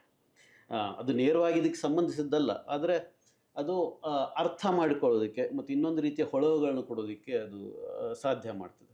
ಅಲ್ಲದೆ ಇದರ ಬಗ್ಗೆ ಚಿಂತಿಸುವವರಿಗೆ, ಇದರ ಬಗ್ಗೆ ಅಧ್ಯಯನ ನಡೆಸುವವರಿಗೆ ಅದು ಒಂದು ಹಾದಿಯನ್ನು ಮಾಡಿಕೊಡ್ತದೆ ಅಂತ ನನಗನ್ನಿಸ್ತದೆ. ನಾವು ಬೇರೆ ಬೇರೆ ಜ್ಞಾನಕ್ಷೇತ್ರಗಳಿಂದ, ಜ್ಞಾನಶಿಸ್ತುಗಳಿಂದ ಹೊಸ ತಿಳುವಳಿಕೆಯನ್ನು ಪಡೆದುಕೊಂಡು ಇಲ್ಲಿ ಮುಂದುವರಿಸಬಹುದು ಅಂತ ಅದನ್ನು ಅದು ಅರ್ಥ ಮಾಡೋದಕ್ಕೆ ಇದರಲ್ಲಿ ಫಿಕ್ಷನಲೈಸ್ ಆಗುವ ಅಪಾಯ ಇಲ್ವಾ, ಇದೆಯಾ? ಫಿಕ್ಷನಲೈಸ್ ಅಂದರೆ ಒಂದು ನರೇಟಿವ್ ಸ್ಟೋರಿನಲ್ಲಿ ಇನ್ನೂ ಒಂದು ಬೇಸ್ ಇದೆ, ಒಂದೊಂದು ಹಿನ್ನೆಲೆ ಇಟ್ಕೊಂಡು ಕಟ್ಟಲಾಗುವುದು. ಫಿಕ್ಷನ್ ಇಸ್ ಅ ಟೋಟಲಿ ಕಾಲ್ಪನಿಕ ಅನ್ನೋ ಅರ್ಥದೊಳಗೆ ನಾನು ಈ ಎರಡಿಮೆಂಟ್ ಫಿಕ್ಷನಲೈಸ್ ಆಗುವ ಅಪಾಯ ಕೂಡ ಇರ್ತದಲ್ಲ. ಆ್ಯಕ್ಚುಲಿ ಪಾಪ್ಯುಲರ್ ಹಿಸ್ಟ್ರಿಯ ಬಗ್ಗೆ ತಕರಾರು ಅದೇನೆ, ಫಿಕ್ಷನ್ ಆಗಿಬಿಡ್ತದೆ ಅದು ಅಂತ. ಇಲ್ಲಿ ಆ ಥರದ ಅಪಾಯವನ್ನು ಇದು ಪಾರು ಮಾಡಿದೆ. ಫಿಕ್ಷನಲೈಸ್ ಆಗುವ ಅಪಾಯ ಅನ್ನೋಕ್ಕಿಂತ ಅದನ್ನೊಂದು ಸ್ವಲ್ಪ ನಾನು ಬೇರೆ ರೀತಿಯಲ್ಲಿ ಅದನ್ನು ಅದಕ್ಕೆ ಉತ್ತರ ಕೊಡ್ಬೋದು. ಅಂತಾದರೆ ಒಂದೇನಾಗ್ತದೆ, ಇದನ್ನು ಒಂದು ಅವ್ರ ಕಥನ ಅಂತ ಹೇಳಿದ್ದು ಸರಿಯಾಗಿತ್ತು, ಸ್ಟೋರಿ ಅಂತ ಹೇಳಿದ್ದು ಸರಿಯಾಗಿದೆ ಅಂತ ಯಾಕೆ ಹೇಳಿದೆ ನಾನಂದರೆ, ವಾದ ಮಂಡನೆಯ ಒಂದು ಕ್ರಮ ಇರ್ತದೆ ಒಂದು ಅಕಾಡೆಮಿಕ್ ಶಿಸ್ತುಗಳಲ್ಲಿ, ಒಂದು ಸಂಶೋಧನಾ ಬರಹದಲ್ಲಿ. ಅದು ಯಾವ ರೀತಿ ಇರಬೇಕಾಗ್ತದೆ ಅಂತಂದರೆ, ನಮ್ಮ ಜಾರ್ಗನ್ಗಳ ಮಧ್ಯೆ ಕಳೆದು ಹೋಗ್ತಿರ್ತದೆ. ಅದು ಅಲ್ಲ, ಅದು ಸರಿ, ಅದು ಬರವಣಿಗೆಯ ಶೈಲಿ. ಅದು ಅದರ ಒಂದು ಸರಿಯಾದ ಕ್ರಮದ ಬಗ್ಗೆ ನಾವು ನೋಡುವಾಗ, ನಮ್ಮ ಯಾವುದೋ ಒಂದು ಥಿಯರಿಯನ್ನು, ಒಂದು ಹೈಪೋಥಿಸಿಸನ್ನು ನಾವು ಮಂಡಿಸುವಾಗ ಅದಕ್ಕೆ ಪೂರಕವಾದ ಪುರಾವೆಗಳನ್ನಂತೂ ನಾವು ತರ್ತಿರ್ತೀವಿ. ಆದರೆ ಸರಿಯಾದ ಕ್ರಮ ಏನು ಅಂತಂದರೆ, ಅದಕ್ಕೆ ವ್ಯತಿರಿಕ್ತವಾಗಿರಬಹುದಾದಂಥ ಪುರಾವೆಗಳನ್ನು ನಾವು ಅಲ್ಲಿ ಕೊಟ್ಟು ಅದು ಯಾಕೆ ತಪ್ಪು ಅಂತಲೂ ನಾವು ಅದನ್ನು ಸಿದ್ಧ ಮಾಡಿ ತೋರಿಸಿ, ಆವಾಗ ನಾವು ನಮ್ಮ ಥೀಸಿಸ್ ಅದನ್ನು ಮಂಡಿಸಿದರೆ ಅದು ಹೆಚ್ಚು ರೊಬಸ್ಟ್ ಆಗಿ, ಹೆಚ್ಚು ಭದ್ರವಾಗಿ ನೆಲೆಯೂರ್ತದೆ.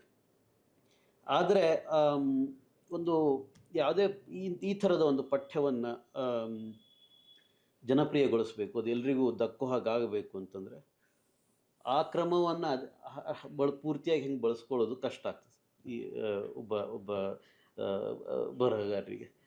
ಆವಾಗ ಈ ಒಂದು ಆಗುವಂಥ ಒಂದು ಅಪಾಯ ಏನಂತಂದರೆ, ನಾವು ಒಂದು ವಾದವನ್ನು ಮಂಡಿಸ್ತಿರ್ತೀವಿ, ಅದು ನಮಗೆ ಅಥವಾ ಒಂದು ಎಲ್ಲಷ್ಟು ಈಗ ಥೀಸಿಸ್ ಇದರಲ್ಲಿ ಏನಂತ ಒಂದು ಸೆಂಟ್ರಲ್ ಥೀಸಿಸ್ ಅಂದರೆ ಈ ರೀತಿಯ ಬೆರಕೆಗಳಾಗಿವೆ ಮತ್ತು ಅಲ್ಲಿ ಒಂದು ಸಾಮಾನ್ಯವಾಗಿ ಒಂದು ಪವರ್ ಈಕ್ವೇಷನ್ ಇರುತ್ತೆ ಅಂತ ಅನ್ನುವ ರೀತಿಯದು, ಮತ್ತು ಈ ರೀತಿಯ ವಲಸೆಗಳು ಇದನ್ನೆಲ್ಲ ಆದವು, ಅದರಿಂದ ಈ ರೀತಿಯ ನಮ್ಮ ಭಾಷೆಗಳ ಚರಿತ್ರೆ ಈ ರೀತಿಯಲ್ಲಿ ಉಂಟಾಗಿದೆ ಅಂತನ್ನೋದು. ಅವಾಗ ಒಂದು ಅಪಾಯ ಏನಂತಂದರೆ ಈ ಥಿಯರಿ ಅಥವಾ ಇದು ನಮಗೆ ತುಂಬ ಅಪ್ಯಾಯಮಾನವಾಗಿಬಿಡ್ತು. ಇದು ಇದೆ, ಹೀಗೆ ನಡೆದಿರಬೇಕು ಅಂತ. ಅವಾಗ ಒಂದು ರೊಮ್ಯಾಂಟಿಸೈಸ್ ಆಗ್ಬೋದು. ಅದ್ರ ಬಗ್ಗೆ ನಾವು ಹೆಚ್ಚಿನ ಪ್ರೀತಿ ಒಲವು ನಾವು ಬೆಳೆಸ್ಕೊಂಡು ಬಿಡ್ತೀವಿ. ಆಗ ಅದಕ್ಕೆ ಪೂರಕವಾದ ನಮ್ಮ ಪುರಾವೆಗಳನ್ನು ಮಾತ್ರ ಬಳಸಿಕೊಂಡು ವ್ಯತಿರಿಕ್ತವಾದದನ್ನು ಕೈ ಬಿಡುವಂಥ ಒಂದು ಅಪಾಯ ಇದೆ. ಅದು ಎಷ್ಟು ಮಟ್ಟಿಗೆ ಆಗಿದೆ ಇಲ್ಲ ಅನ್ನೋದನ್ನು ಅದು ಚರ್ಚಿಸ್ಬೋದು ನಾವು, ಅದು ಬೇರೆ. ಇನ್ನೊಂದು ಏನಂತಂದರೆ, ಇನ್ನೊಂದೇನಾಗ್ತದೆ ಅಂದರೆ, ಈ ಥರದ ಪಾಪ್ಯುಲರ್ ಹಿಸ್ಟ್ರಿಯಲ್ಲಿ ವಿಶೇಷವಾಗಿ ಬರುವಂಥ ಒಂದು ತಕರಾರು, ಮತ್ತು ಅದಕ್ಕೊಂದು ಸ್ವಲ್ಪ ಅದರಲ್ಲಿ ಒಂದು ತಥ್ಯನೂ ಇದೆ ಒಂದಷ್ಟು ಭಾಗ. ಏನಂತಂದರೆ, ಕೆಲವೊಮ್ಮೆ ಇವರು ಪ್ರಾಥಮಿಕ ಸೋರ್ಸ್ಗಳನ್ನ, ಪ್ರೈಮರಿ ಸೋರ್ಸಸ್ಸನ್ನು ನೋಡೋದಿಲ್ಲ, ಸೆಕೆಂಡ್ರಿ ಸೋರ್ಸಸ್ಸನ್ನು ನೋಡ್ತಾರೆ. ಆವಾಗ ಅದು ಈಗ ಒಂದು ವೇದದ್ದು ಮತ್ತೊಂದು ಏನೋ ಒಂದು ನಾವು ಉಲ್ಲೇಖ ಮಾಡಿದಾಗ ನೇರವಾಗಿ ಅಲ್ಲಿಗೆ ಹೋಗದೆ ಅದರ ಯಾವುದೋ ಒಂದು ಪ್ರಕ್ಷೇಪನ ಮತ್ತೊಂದು ನೋಡಿದಾಗ ಅಲ್ಲಿ ಅದು ಯಾವ ರೀತಿ ಇಂಟರ್ಪ್ರಿಟ್ ಆಗಿರುತ್ತೆ ಅದನ್ನು ನಾವು ಅದಾಗುತ್ತೆ. ಇಲ್ಲಿ ಪೆಗಿಮೋನ್ ಅವರು ಆ ರೀತಿ ಮಾಡಿದ್ದಾರೆ ಅಂತ ಅನ್ನೋದಲ್ಲ, ಆದರೆ ಅಲ್ಲಲ್ಲಿ ಅದನ್ನು ಗಂಭೀರವಾಗಿ ಓದುವವರು ಅವರ ಒಟ್ಟಾರೆ ಆಶಯ ಮತ್ತು ಒಟ್ಟಾರೆ ಅವರ ತೀರ್ಮಾನಗಳನ್ನು ಒಪ್ಪಿದಾಗಲೂ ಸಹಿತ ಅಲ್ಲಲ್ಲಿ ವಾದಗಳಲ್ಲಿರುವ ಬಿರುಕುಗಳನ್ನು ನೋಡಬಹುದು, ಗಮನಿಸಬಹುದು. ಕೆಲವು ಕಡೆ ಒಂದು ತರ್ಕದ ಜಿಗಿತ ಕಾಣಿಸುತ್ತೆ ನಮಗೆ, ಒಂದೊಂದು ಲೀಪ್ ಆಫ್ ಲಾಜಿಕ್ ರೀತಿಯಲ್ಲಿ ಆ ಥರದ್ದಿದೆ. ಮತ್ತು ಕೆಲವು ಕಡೆ ಏನಾಗ್ತದೆ ಅಂತ ತೀರಾ ಒಂದೆರಡು ಕಡೆ ಅಂಥದ್ದು ನನಗೆ ಬಹಳ ಅದು ಅನ್ಕಂಫರ್ಟಬಲ್ ಅನ್ನಿಸ್ದಲ್ಲಿ ನಾನು ಒಂದಷ್ಟು ಟಿಪ್ಪಣಿನ ಸೇರಿಸಿದ್ದೀನಿ. ಇದು ಈ ರೀತಿ ಇರಲಿಕ್ಕಿಲ್ಲ ಅಂತನ್ನೋದು. ಅದು ಅವ್ರು ಹೇಳ್ತಾ ಇರೋದು ವಾದ ತಪ್ಪು ಅಂತಲ್ಲ, ಮತ್ತದು ಅವರ ಪ್ರೆಮಿಸ್ ಅದು ಕೂಡ ಸ್ಟ್ರಾಂಗ್ ಆಗಿದೆ, ಅವರು ಮಾಡೋ ಕನ್ಕ್ಲೂಷನ್ ತೀರ್ಮಾನ ಕೂಡ ಸ್ಟ್ರಾಂಗ್ ಆಗಿದೆ. ಆದರೆ ಇಲ್ಲಿಂದ ಇಲ್ಲಿಗೆ ಬರುವಾಗ ಆ ಹಾದಿ ಏನಿರ್ತದಲ್ಲ ಅದರಲ್ಲಿ ಅಲ್ಲಲ್ಲಿ ಅಡ್ಡವಾಗಿ ಈ ರೀತಿ ವ್ಯತಿರಿಕ್ತವಾದ ಪುರಾವೆಗಳು ಬರ್ತಿರ್ತವೆ, ಅಥವಾ ಇದನ್ನು ನಾವು ಮತ್ತೊಮ್ಮೆ ಇನ್ನಷ್ಟು ಪರಿಶೀಲಿಸುವ ಅವಶ್ಯಕತೆ ಇರುತ್ತೆ. ಒಮ್ಮೊಮ್ಮೆ ಅದು ಆಕ್ಸೆಸಿಬಲ್ ಮಾಡುವಂಥ ಒಂದು ನಿಟ್ಟಿನಲ್ಲಿ, ಅಥವಾ ಪುಸ್ತಕ ತುಂಬ ನೀವು ಹೇಳಿದಾಗ ತುಂಬ ಜಾರ್ಗನ್ಗಳಾಗಿ ಅದು ಬಹಳ ಸಾಂದ್ರವಾಗಿ ಆಗಬಾರ್ದು ಅನ್ನೋದು ಇದರಲ್ಲಿ, ಅಥವಾ ತುಂಬ ತೀರಾ ದೊಡ್ಡದಾದರೂ ಪಬ್ಲಿಷರ್ಗಳಿಗೆ ಅದು ಸಮಸ್ಯೆ ಆಗ್ತದೆ. ಸೊ ಆವಾಗ ಒಂದು ಆಯ್ಕೆ, ಅದನ್ನು ಯಾವ ರೀತಿಯಲ್ಲಿ ಅದನ್ನು ಆಯ್ಕೋತಾರೆ, ಯಾವುದನ್ನು ಕೈ ಬಿಡ್ತಾರೆ ಅಂತನ್ನೋದು ಮುಖ್ಯವಾಗ್ತದೆ. ಆದರೆ ಒಟ್ಟಾರೆಯಾಗಿ ಇಲ್ಲಿ ಅವರ ಆಶಯ ಮತ್ತು ಅವರ ಹಿಡಿದ ದಾರಿ ತುಂಬ ಸೂಕ್ತವಾಗಿದೆ. ಕೆಲವನ್ನ ನಾವು ಅಲ್ಲಿ ಪ್ರಶ್ನೆಗಳನ್ನು ಎತ್ತಬಹುದು, ಅಪವಾದಗಳಿಗೆ ಕೆಲವು ಪ್ರಶ್ನೆಗಳು ಎತ್ತಬಹುದು. ಆದರೆ ನನಗೆ ಅನ್ಸೋದು ಇನ್ನೊಂದೇನಂತಂದ್ರೆ, ಇಂಥ ಒಂದು ಪುಸ್ತಕ ಇದಿರಬಹುದು ಅಥವಾ ಈ ಥರದ್ದು ಯಾವುದೇ ಪುಸ್ತಕವನ್ನು ನಾವು ಒಟ್ಟಾರೆಯಾಗಿ ಇಡಿಯಾಗಿ ಅದನ್ನು ಒಪ್ಪಿಕೊಳ್ಳೋದೇ ಆದರೆ ಬಹುಶಃ ಅದರ ಅವಶ್ಯಕತೆನೇ ಇರೋದಿಲ್ಲ. ಅದು ಹೊಸ ಪ್ರಶ್ನೆಗಳಂತೂ ಎಬ್ಬಿಸಲೇಬೇಕು. ಅದನ್ನು ಒಪ್ಪಿಕೊಂಡ್ರು, ಅದರ ಸಾರವನ್ನು ಒಪ್ಪಿಕೊಂಡ್ರು, ಅದರ ಕೆಲವು ಅಂಶಗಳನ್ನು ಅಲ್ಲಿ ನಾವು ಪ್ರಶ್ನೆಗಳನ್ನು ಎತ್ತಿ ಇದು ಹೀಗಿರ್ಲಿಕ್ಕಿಲ್ಲ ಅಂತ ಅನ್ನೋದು. ಹಾಗೆ ಮಾಡೋದ್ರಿಂದ ಅದು ಆ ತೀರ್ಮಾನ ತಪ್ಪಾಗ್ತದಂತಲ್ಲ, ಅದನ್ನು ಇನ್ನೂ ಸ್ಟ್ರಾಂಗ್ ಕೂಡ ಮಾಡಬಹುದು ಅಂತ ಅನ್ನಿಸ್ತೀನಿ. ಥೀಸಸ್ ಕ್ರಿಯೇಟ್ ಮಾಡ್ಬೋದು, ಸ್ಟ್ರೆಂಥನ್ ಮಾಡ್ಬೋದು ಅಥವಾ ಮಾಡಬಹುದು. ಇಲ್ಲಿ ಈ ಅಲೆಮಾರಿಗಳ ಬಗ್ಗೆ ನೀವು ಈಗ ಪ್ರಸ್ತಾಪ ಮಾಡಿದ್ರಿ, ಮೈಗ್ರೇಷನ್ಗೆ ಸಂಬಂಧಪಟ್ಟಾಗ. ಮೈಗ್ರೇಷನ್ ಮುಖ್ಯ ಅದು ಇಟ್ಕೊಂಡು ಬೇರೆ ಬೇರೆ ಅಂದರೆ ಜಗತ್ತಿನ ಬೇರೆ ಬೇರೆ ಉದಾಹರಣೆಗಳನ್ನು ತಗೊಳ್ತಾರೆ ಅವರು ಇಲ್ಲಿ. ಹೌದು, ಜಗತ್ತಿನಲ್ಲಿ ಬೇರೆ ಬೇರೆ ಉದಾಹರಣೆಗಳು ತಗೋತಾರೆ. ಮತ್ತು ಈ ಅಲೆಮಾರಿಗಳು ಅಂತನ್ನೋದು ಒಂದು, ನಾವು ವಾಂಡರರ್ಸ್ ಅಥವಾ ಅಲೆಮಾರಿಗಳು, ಒಂದು ಪ್ರಶ್ನೆ ನನಗೆ ಬಂದಿತ್ತದಲ್ಲಿ, ನಾವು ಈ ಅಲೆಮಾರಿಗಳು ಅಂತದ್ದು ಮಾಡಬಾರ್ದಾಗಿತ್ತು, ವಲಸಿಗರು ಅಂತ ಹೇಳಬೇಕಾಗಿತ್ತು ಅಂತ ಬಂದಿತ್ತು. ಅದು ಯಾಕೆ ಆ ಪ್ರಶ್ನೆ ಬಂತು ಅಂತ ಅರ್ಥ ಆಗ್ತದೆ ನನಗೆ. ಆದರೆ ಅದು ಪೂರ್ತಿ ಸರಿ ಆಗೋದಿಲ್ಲ. ಯಾಕಂದರೆ ಇಲ್ಲಿ ಒಂದು ಸ್ಪೆಕ್ಟ್ರಮ್ ಇದೆ ಅಲ್ಲಿ. ಈ ಒಂದು ಕಡೆಯಿಂದ ಜನರು ಒಂದು ಕಡೆಯಿಂದ ಇನ್ನೊಂದು ಕಡೆ ಹೋದರು ಅಂತನ್ನೋದು ಅಂತೂ ಇದ್ದೇ ಇದೆ. ಆದರೆ ಅದು ಯಾವ ರೀತಿಯಲ್ಲಿ ಹೋದರು, ಈಗ ನಾವು ಅದು ಕೆರಿಬಿಯನ್ ಉದಾಹರಣೆ ಹೇಳಿದ್ವಿ. ಅಲ್ಲಿ ಅವರಿಗೆ ಈಗ ನಾವು ಅಲ್ಲೇನು ಅವ್ರಿಗೆ ಹೋಗಬೇಕಾಗಿತ್ತ, ಅವ್ರಿಗೇನದು ಬೇಕಾಗಿರಲಿಲ್ಲ, ಅವರನ್ನು ಫೋರ್ಸಿಬಲಿ ಕರ್ಕೊಂಡು ಹೋಗಿದ್ದಾರೆ ಅಲ್ಲಿ. ಆ ರೀತಿ ಅದು ಒಂದು ರೀತಿ ಇದು. ಅದು ಒಂದು ಸ್ಪೆಕ್ಟ್ರಮ್ನ ಒಂದು ಎಕ್ಸ್ಟ್ರೀಮ್ ಅಂತ ನೋಡಿದರೆ, ಇನ್ನೊಂದು ಈಗ ಈ Opportunity ಹುಡ್ಕೊಂಡು ಹೋಗೋದು. ಆಪರ್ಚುನಿಟಿ ಹುಡ್ಕೊಂಡು ಹುಡ್ಕೊಂಡು ಬೇರೆ ಬೇರೆ ಅವಕಾಶ, ಅವಾಗ ಅವ್ರು ಅಲ್ಲಿ ಹೋಗಿ ಅಲ್ಲಿ ವಲಸೆ ಹೋಗ್ತಾ ಇದ್ವಿ, ಅಲ್ಲಿ ಹೋಗಿ ನೆಲೆ ನಿಲ್ತೀವಿ ಅಂತೇನು ಗೊತ್ತಿರೋದಿಲ್ಲ ಅವಾಗ. ಹಾಗೆ ಹುಡುಕ್ತಾ ಹೋಗ್ತಿರ್ತಾರೆ. ಅದು ಮುಂದೆ ಅದು ವಲಸೆಗಳು ಆಗಬಹುದು. ಅಥವಾ ಈ ಇನ್ನೂ ಮುಂದೆ ಹೋದರೆ ಈ ಆಮ್, ನಮ್ಮ ಒಂದು ನಮ್ಮ ಟೆರಿಟರಿ ಇದೆ. ಈ ಎಲ್ಲಿ ಈ ಅಧಿಕಾರದ ಇದರಲ್ಲಿ ನೋಡಿದ್ರೆ, ನಾವು ನೆಲೆಯಲ್ಲಿ ನೋಡಿ ಒಂದು ನಮ್ಮ ಟೆರಿಟರಿ ಇದೆ, ಇನ್ನಷ್ಟು ನಾವು ಆಕ್ರಮಿಸ್ಕೊಂಡು ಎಕ್ಸ್ಪ್ಯಾಂಡ್ ಮಾಡ್ತಾರೆ. ಅದು ಇನ್ನೊಂದು ರೀತಿಯದು. ಸೊ ಈ ರೀತಿಯ ಒಂದು ಸ್ಪೆಕ್ಟ್ರಮ್ ಇರುತ್ತೆ ಅಲ್ಲಿ. ಸೊ ಅದನ್ನು ನಾವು ಅದರ ಜೊತೆಗೆ ಅಲ್ಲಿ ಅದನ್ನು ನಾವು ಈ ಭಾಷೆಗಳು ಹೇಗೆ ಹುಟ್ಕೊಂಡು ಅನ್ನೋದು ಸೂಪರ್ ಇಂಪೋಸ್ ಮಾಡಿದಾಗಲೂ ಬಹಳ ಆಸಕ್ತಿಕರವಾದ ವಿಚಾರಗಳು ಹೊಳಿತವೆ. ಈ ಕ್ರಿಯೋಲ್ ಅಂತ ನಾವು ಮಾಡಿದ್ವಿ ಶುರು. ಕ್ರಿಯೋಲ್ಗಳು ಸಾಮಾನ್ಯವಾಗಿ ಅದು ಕೆರಿಬಿಯನ್ನಲ್ಲಿ ಯಾವ ರೀತಿ ಹುಟ್ಟಿಕೊಂಡದ್ದು ಯಾವಾಗ ಅಂತಂದರೆ, ಈ ರೀತಿಯ ಒಂದು ಹೊರಗಿನ ತೀವ್ರವಾದ ಒತ್ತಡ ಇದ್ದಾಗ. ಮತ್ತು ಬಹಳಷ್ಟು ಸಲ ಈ ನಮ್ಮ ನುಡಿಗಳ ವೈವಿಧ್ಯ, ಒಟ್ಟಾರೆಯಾಗಿ ಎಲ್ಲ ರೀತಿಯ ವೈವಿಧ್ಯದ ಬಗ್ಗೆ ನಾವು ಮಾತಾಡ್ತೀವಿ, ಅದನ್ನು ನಾವು ಸಂಭ್ರಮಿಸ್ತೀವಿ ಕೂಡ, ಸೆಲೆಬ್ರೇಟ್ ಮಾಡ್ತೀವಿ. ಅದಿರಲಿ, ಅದನ್ನು ಮಾಡಬಾರದು ಅಂತೇನಲ್ಲ. ಆದರೆ ಬಹಳಷ್ಟು ಸಲ ಅದರ ಹಿಂದೆ ಒಂದು ಹಿಂಸೆಯ ಚರಿತ್ರೆ ಇರ್ತದೆ, ಒಂದು ತಾರತಮ್ಯದ ಹಿನ್ನೆಲೆ ಇರ್ತದೆ ಅದಕ್ಕೆ. ಅದನ್ನು ಗಮನಿಸಬೇಕಾಗ್ತದೆ. ಸೊ ಈ ಅಲೆಮಾರಿಗಳು ಅಂತ ನೋಡುವಾಗ ಅವರು ಒತ್ತಾಯದಿಂದ ಒಂದು ಕಡೆಯಿಂದ ಇನ್ನೊಂದು ಕಡೆ ಕರ್ಕೊಂಡು ಹೋಗಿ ಅಲ್ಲಿ ಅವರಿಗೆ ಬೇರೆ ಹಾದಿ ಇರಲಿಲ್ಲ. ಅದನ್ನು ಹೊಸ ಭಾಷೆಗಳನ್ನ ಅವ್ರು ಕಟ್ಟಿಕೊಳ್ಳೇಬೇಕಾಗಿತ್ತು. ಆ ರೀತಿಯಲ್ಲಿ ಆದದ್ದು ಅವೆಲ್ಲ ಬಹಳಷ್ಟು. ಹಾಗೆ ಇನ್ನು ಬೇರೆ ರೀತಿಯಲ್ಲಿ ನೋಡಿದರೆ ಈ ಹೊಸ ಎಕ್ಸ್ಪ್ಲೋರರ್ಸ್, ಬೇರೆ ಹೊಸ ನೆಲೆಗಳನ್ನ ಹುಡುಕ್ತಾ ಅವಕಾಶಗಳನ್ನ ಹುಡುಕ್ತಾ ಬಂದವರು. ಇದರಲ್ಲಿ ಬರೋ ಇನ್ನೊಂದು ಬಹಳ, ಈ ಅಲೆಮಾರಿಗಳ ವಿಷಯದಲ್ಲಿ ಇನ್ನೊಂದು ಬಹಳ ಮುಖ್ಯವಾದ ಒಂದು ಅಂಶ, ಅದು ಇದಕ್ಕೆ ಬಹಳ ಸೆಂಟ್ರಲ್ ಆದ, ಬಹಳ ಪ್ರಮುಖವಾದದ್ದು ಏನಂತಂದರೆ, ಈ ರೀತಿ ಬರ್ತಿದ್ದವರು, ಈ ರೀತಿ ಬರ್ತಿದ್ದವರು ಹೋಗ್ತಿದ್ದವರು ಆ ಕಡೆ ಈ ಕಡೆ ಹೆಚ್ಚಾಗಿ ಗಂಡಸರು. ಇವೆಲ್ಲ ಹೆಚ್ಚು ವಲಸೆಗಳು, ಜಗತ್ತಿನಲ್ಲಿ ಎಲ್ಲೇ ಆದ ವಲಸೆಗಳು ಹೆಚ್ಚಾಗಿ ಪುರುಷ ಪ್ರಧಾನ ವಲಸೆಗಳು. ಅದನ್ನು ನಾವು ಅದಕ್ಕೆ ಈಗಂತೂ ಬಹಳಷ್ಟು ಜೆನೆಟಿಕ್ ಪುರಾವೆಗಳಿದೆ. ಸೊ ಇಲ್ಲಿ ನಮ್ಮ ಭಾರತದಲ್ಲೇ ಹೆಣ್ಣು ಮಕ್ಕಳ DNA ಅನಾಲಿಸಿಸ್ ಮಾಡಿದರೆ, ಗಂಡು ಮಕ್ಕಳ DNA ಅನಾಲಿಸಿಸ್ ಮಾಡಿದರೆ ಎರಡು ವಿಭಿನ್ನ ರೀತಿಯ ಚಿತ್ರಗಳು ನಮಗೆ ಸಿಗ್ತವೆ. ಹೆಣ್ಣು ಮಕ್ಕಳದು DNA ಅನಾಲಿಸಿಸ್ ಮಾಡಿದರೆ ಅದು ಸುಮಾರು 65,000 ವರ್ಷಗಳ ಹಿಂದಾದ ಮೊದಲ ವಲಸೆ, ಔಟ್ ಆಫ್ ಆಫ್ರಿಕಾದಿಂದ ಹೊರಬಿದ್ದವರು ಏನು ಇಲ್ಲೆಲ್ಲ ಬಂದರು, ಅಲ್ಲಿ ತನಕ ಹೋಗಿ ಮುಟ್ತದೆ. ಅದರ ಗಂಡು ಮಕ್ಕಳದ್ದು ನೋಡಿದರೆ ಅಲ್ಲಿ ಬೇರೆ ಬೇರೆ ವಲಸೆಗಳ ಕುರುಹುಗಳು ಕಾಣಿಸ್ತವೆ. ಅದು ಬಹಳ ಮುಂಚೆ ಆದದ್ದಂತೂ ಅದಿದ್ದೇ ಇದೆ, 65,000 ವರ್ಷ ಹಿಂದೆ. ಅದಾದ ಮೇಲೆ ಈ ನಾವೇನು ಝ್ಯಾಗ್ರೋಸ್ನಿಂದ ಏನು ಕುರಿಮಂದೆ ಅವರು ಬಂದರು ಅಂತ ಏನು ಹೇಳ್ತೀವಿ, ಅವರು ಬಂದು ಇಲ್ಲಿ ಈಗಾಗಲೇ ನೆಲೆ ನಿಂತವರ ಜೊತೆ ಬೆರೆತು ಒಂದು ಹರಪ್ಪ ನಾಗರಿಕತೆಯನ್ನು ಹುಟ್ಟು ಹಾಕಿದರು ಅಂತ ಹೇಳಲಾಗುತ್ತೆ ಅಲ್ಲಿ ಆ ಕಾಲದ್ದು.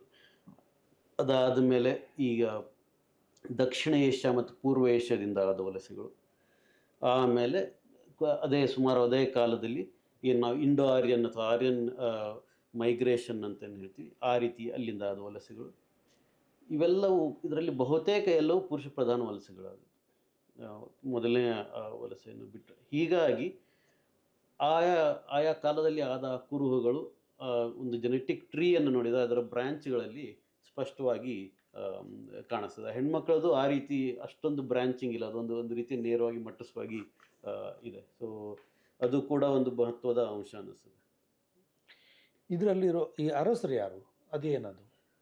ಈಗ ಒಂದೇನು ಹೇಳ್ಬೇಕಂದ್ರೆ, ಈ ಅಲೆಮಾರಿಗಳು ಅರಸರು, ವರ್ತಕರು ಅಥವಾ ಅದರ ಮೂಲ ಅದೇನು ಟೈಟ್ಲ್ ಇದೆ ಅದು ಅವ್ರು ಕೊಟ್ಟಿದ್ದಲ್ಲ, ಅದು ಪಬ್ಲಿಷರ್ ಕೊಟ್ಟಿದ್ದು. ಆದರೆ ಅದೊಂದು ರೀತಿಯ ಅಟ್ರಾಕ್ಟಿವ್ ಇದನ್ನು ಮಾಡೋದಕ್ಕೆ ಅಥವಾ ಅಪೀಲಿಂಗ್ ಮಾಡೋದಕ್ಕೆ ಇರ್ಬೋದು. ಆದರೆ ನಾನೇನು ಹೇಳೋದಂದರೆ, ಈ ಮೂರೇ ರೀತಿಯಲ್ಲಿ ಆದದ್ದಲ್ಲ, ಅದು ಇನ್ನು ಎಲ್ಲ ರೀತಿಯ ಮಲ್ಟಿಪಲ್ ಒಂದು ಜನರ ಮೂವ್ಮೆಂಟ್ ಅನ್ನೋದು ಎಲ್ಲ ರೀತಿಯಲ್ಲಿ ಎಲ್ಲ ಆಗ್ತಾನೇ ಇದೆ. ಈ ಅರಸರು ಯಾರು ಅಂತಂದರೆ, ಅದು ಅಧಿಕಾರ ಸಂಬಂಧದ್ದು, ಅಧಿಕಾರ ಮತ್ತು ಅಧೀನತೆಗೆ ಸಂಬಂಧಪಟ್ಟದ್ದು. ಒಂದು ಹೆಚ್ಚು ಕಾಂಕ್ರೀಟಾಗಿ ಹೇಳ್ಬೋದಾದರೆ, ಈಗ ಮಲಯಾಳದಲ್ಲಿ ನಾನು ಮೊದಲು ಹೇಳಿದೆ ಮಲಯಾಳದ ಸಂಸ್ಕೃತ ಭೂಯಿಷ್ಠ ಆಯಿತು ಆಗಿದೆ ಅಂತೆಲ್ಲ ಹೇಳ್ತೀವಿ ಅಂತ. ಆದರೆ ಮಲಯಾಳದಲ್ಲಿ ಅಷ್ಟೊಂದು ಸಂಸ್ಕೃತ ಪದಗಳು ಹೇಗೆ ಬಂದವು? ಒಂದು ಮಲಯಾಳದಲ್ಲಿ ಒಂದು ಕ್ಲಿಯರ್ ಡಿವಿಷನ್ ಇದೆ. ಒಂದು ಆದಿ ಮಲಯಾಳ ಅಂತ ಒಂದು, ಆದಿ ಮಲಯಾಳದಲ್ಲಿನ ನಾವು ಅದನ್ನು ನೋಡಿದರೆ, ಅದರ ವಾಕ್ಯಗಳನ್ನು ಗಮನಿಸಿದರೆ ಅದರಲ್ಲಿ ಸಂಸ್ಕೃತದ ಪ್ರಮಾಣ ಬಹಳ ಕಡಿಮೆ ಇದೆ. ಆಮೇಲೆ ಇನ್ನೊಂದು ಅದರ ವೆರೈಟಿ ಬಂತು, ಮಣಿಪ್ರವಾಳಂ ಅಂತ. ಮಣಿಪ್ರವಾಳಂ ಅಂದರೆ ಇವೆರಡು ಬೆರೆತು, ಮಣಿ ಮತ್ತು ಹವಳ, ಮಲಯಾಳ ಮತ್ತು ಭಾಷಾ ಮತ್ತು ಸಂಸ್ಕೃತ. ಭಾಷಾ ಅಂದರೆ ಮಲಯಾಳ ಅಂತ. ಸೊ ಇದು ಯಾವಾಗ ಆಗೋದಕ್ಕೆ ಶುರು ಆಯಿತು ಅಂತಂದರೆ ಅಲ್ಲಿ ಅರಸರದ್ದು ಇದು ಬರ್ತದೆ. ಇಲ್ಲಿನ ಕೇರಳದ ನಾಯರ್ ಅರಸರುಗಳು ಅವರ ಸ್ಥಾನಮಾನವನ್ನು ಗಟ್ಟಿಗೊಳಿಸೋದಕ್ಕೆ, ಅದನ್ನು ನ್ಯಾಯಸಮ್ಮತಿಗೊಳಿಸೋದಕ್ಕೆ ಉತ್ತರ ಭಾರತದಿಂದ ಬ್ರಾಹ್ಮಣರನ್ನು, ಈ ನಂಬೂದಿರಿ ಬ್ರಾಹ್ಮಣರುಗಳು ಇಲ್ಲಿ ಬಂದಾಗ, ಅವರು ನಂಬೂದಿರಿಗಳು ಉತ್ತರ ಭಾಗದಿಂದ ಬಂದರು ಅಥವಾ ಆ ಕಡೆ ಆಂಧ್ರದಿಂದ ಬಂದರು ಅಂತೆಲ್ಲ ಬೇರೆ ಬೇರೆ ಅದರಲ್ಲೂ ಥಿಯರಿಗಳಿವೆ. ಅದರಲ್ಲಿ ಇವರು ಹೇಳೋದು ಉತ್ತರದ ಕಡೆಯಿಂದ ಮಹಾರಾಷ್ಟ್ರದ ಮೂಲಕ ಬಂದರು ಅಂತ ಇವರು ಹೇಳ್ತಾರೆ. ನಂಬೂದಿರಿ ಬ್ರಾಹ್ಮಣರು ಬಂದು ಅದಾದ ಮೇಲಿಂದ ಒಂದು ಬರವಣಿಗೆ ಏನು ಶುರುವಾಯಿತು, ಆವಾಗ ಹೆಚ್ಚು ಹೆಚ್ಚು ಸಂಸ್ಕೃತ ಬರೋದಕ್ಕೆ ಶುರುವಾಗಿ ಅದು ಮಲಯಾಳದ ಆಡು ಮಾತಿನಲ್ಲೂ ಕೂಡ ಅದು ನೆಲೆಗೊಂಡು ಅಲ್ಲಿ ಗಟ್ಟಿಗೊಳ್ತಾ ಹೋಯಿತು ಅಂತ. ಅದು ಒಂದು ರೀತಿ. ಇನ್ನೊಂದು ಉದಾಹರಣೆ ಇದರಲ್ಲಿ 2ನೇ ಅಧ್ಯಾಯದಲ್ಲಿ ಇದು ಬರ್ತದೆ. ಏನಂದರೆ ಈ ಕುರು ಮಹಾಬಣ ಒಂದು ಏನು ಆವಾಗ ಒಂದು ಪ್ರಾಬಲ್ಯ ಏನು ಗಳಿಸ್ತು, ಆವಾಗ ಈ ಎಲ್ಲ ಕಡೆ ಬಹಳಷ್ಟು ಕಡೆ ಹರಿದು ಹಂಚಿ ಹೋಗಿದ್ದ ಈ ವೇದ ಪಾಠವನ್ನು ಒಟ್ಟುಗೂಡಿಸಿ ಅವರು ಅದನ್ನೊಂದು ಪ್ರಮಾಣಿತವಾಗಿ ಮಾಡಿದ್ದು ಅಂತ. ಆವಾಗ ಹಾಗೆ ಮಾಡಿದಾಗ ಅದರಲ್ಲಿ ಅದುವರೆಗೆ ಆಡು ಮಾತಿನಲ್ಲಿ ಅದು ವೇದ ಪಠಣದಲ್ಲಿ ದ್ರಾವಿಡ ಇನ್ಫ್ಲೂಯೆನ್ಸ್ ಬಂದಿತ್ತು, ಪ್ರಭಾವ. ಅದು ದ್ರಾವಿಡ ಪ್ರಭಾವ ಅಂದರೆ ಕೆಲವು ಪದಗಳು ಅಷ್ಟೇ ಅಲ್ಲ, ಈ ಧ್ವನಿ ಪದ್ಧತಿಯಲ್ಲಿ. ಅಂದರೆ ಈ ಪಾಣಿನಿಯ ಸಂಸ್ಕೃತ, ಪಾಣಿನಿ ಯಾವುದೊಂದು ಸಂಸ್ಕೃತ ಅಂತ ಹೇಳ್ತಾನೆ, ಅದರ ನಿಯಮಗಳನ್ನೆಲ್ಲ ಯಾವುದು ರೂಪಿಸಿದನಲ್ಲ, ಅದರಲ್ಲಿ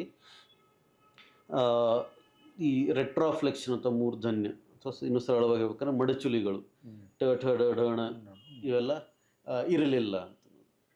ಇದು ಮೊದಲಿನ ಸಂಸ್ಕೃತದಲ್ಲಿ ಇರಲಿಲ್ಲ. ಇದು ಆಮೇಲೆ ಬಂತದ್ದು. ಇದು ಒಂದು ಈ ಬೆರೆಯುವಿಕೆಯಿಂದ ಆದದ್ದು, ಅದು ಉಂಟಾದದ್ದು ಅಂತನ್ನೋದು. ಯಾಕಂದರೆ ಇಲ್ಲಿದ್ದ ಅವರೆಲ್ಲ ಅಲ್ಲಿನ ಗಂಡು ಮಕ್ಕಳು ಬಂದರು, ಆದರೆ ಇಲ್ಲಿನ ಹೆಣ್ಣು ಮಕ್ಕಳ ಜೊತೆ ಮದುವೆ ಆಗಿ ಅಲ್ಲಿ ಮುಂದೆ ಅವ್ರ ಮಕ್ಕಳೆಲ್ಲ ಅವರ ಭಾಷೆಗಳಲ್ಲಿ ಇದ್ದೇ ಇದ್ವು ಇದು ಅಂತನ್ನೋದು. ಅದಾದಮೇಲೆ ಇವರು ಕುರುವಂಶದವರು ಇದನ್ನು ಒಟ್ಟುಗೂಡಿಸಿ ಅದನ್ನೊಂದು ಪ್ರಮಾಣಿತವಾಗಿ ಮಾಡಿದಾಗ ಆಮೇಲೆ ಅದು ವೇದದಲ್ಲಿ ಅದು ಗಟ್ಟಿಯಾಗಿ ಬರಹ ರೂಪದಲ್ಲೂ ಕೂಡ ಆಯಿತು, ಅಥವಾ ಮುಂದೆ ಅದು ನೆಲೆಗೊಂಡದ್ದು ಹೌದು ಅಂತ. ಆ ರೀತಿ ಹೀಗೆ ಒಂದು ವಲಸೆಯಿಂದ ಹೇಗಾಯಿತು, ಸಾಮಾನ್ಯರ ವಲಸೆಯಿಂದ, ಮತ್ತು ಆಮೇಲೆ ಈ ಅಧಿಕಾರ ಸಂಬಂಧದಿಂದ ಯಾವ ರೀತಿಯಲ್ಲಿ ಭಾಷೆಗಳಲ್ಲಿ ಬದಲಾವಣೆಗಳಾಗ್ತವೆ, ವ್ಯಾಪಾರದ ಸಂಬಂಧದಿಂದ ಯಾವ ರೀತಿ ವ್ಯಾಪಾರ ಸಂಬಂಧ ಅಂದರೆ ಈಗ ಉದಾಹರಣೆಗೆ ಈಗ ನಾವು ಭಾರತದಲ್ಲಿ ಮುಸ್ಲಿಮ್ರು ಅಂತಂದಾಗ ಈಗ ಒಂದು ಪಾಪ್ಯುಲರ್ ನ್ಯಾರೇಟಿವ್ ಹೇಗಿದೆ ಅಂದರೆ ಆಕ್ರಮಣಕಾರರು, ಅದೇ ಎಲ್ಲ ಕಡೆ ಬರ್ತಾ ಇದೆ. ಆದರೆ ಅದು ವಾಯುವ್ಯದ ಗಡಿಯಿಂದ ಬಂದವರು ಅನ್ನೋ ಇದು. ಆದರೆ ಅದು ಪೊಲಿಟಿಕಲ್ ನ್ಯಾರೇಟಿವ್. ಆದರೆ ವ್ಯಾಪಾರಕ್ಕಾಗಿ ಅವ್ರು ಯಾವುದೋ ಕಾಲದಿಂದ ಬರ್ತಾ ಇದ್ದಾರೆ. ಇವನ್ ಅದು ಇಸ್ಲಾಮಿಂದ ಬರ್ತಾ ಇದ್ದಾರೆ, ಇಸ್ಲಾಮಿಂದ ಬರ್ತಾ ಇದ್ದಾರೆ. ಕೇರಳದ ಮಲಬಾರ್ ಕರಾವಳಿಗೆ ಬರ್ತಾ ಇದ್ದಾಗ, ಸೊ ಅಲ್ಲಿ ಅದರಿಂದ ಭಾಷೆಗಳಲ್ಲಿ ಯಾವ ರೀತಿ ಬದಲಾವಣೆಗಳು ಆದವು. ಹೀಗೆ ಬೇರೆ ಬೇರೆ ರೀತಿಯ ಜನರ ಒಂದು ಕಡೆಯಿಂದ ಇನ್ನೊಂದು ಕಡೆ ಹೋಗುವುದಿರ್ಬೋದು, ವ್ಯಾಪಾರ ಇರಬಹುದು, ಅಥವಾ ಆಳ್ವಿಕೆಯ ಪ್ರಭಾವದಿಂದ ಇರಬಹುದು, ಇವನ್ನೆಲ್ಲ ಅವರು ಕಟ್ಟಿಕೊಡ್ತಾರೆ. ಈಗ ಆ್ಯಕ್ಚುಲಿ ಈ ಕರ್ನಾಟಕದಲ್ಲಿನ ದಖನಿ ಅಂತ ಉತ್ತರ ಕರ್ನಾಟಕದಲ್ಲಿ ದಖನಿ ಅಂತ ಯಾವುದನ್ನು ಕರಿತೀವಿ, ಅದು it's a mixture of Kannada, Telugu, Marathi ಇರಲಿಲ್ಲ, ಮರಾಠಿಗೆ ಸ್ವಲ್ಪ ಗುಜರಾತಿ, ಅದೆಲ್ಲ ಸೇರಿ ಹುಟ್ಟಿದ ದಕ್ಷಿಣಿ ಬಗ್ಗೆ ಹೌದು, ಉರ್ದು ಕೂಡ ಹಾಗೆ ಆಗಿರ್ಬೋದು. ಹೌದು. ದಕ್ಷಿಣಿ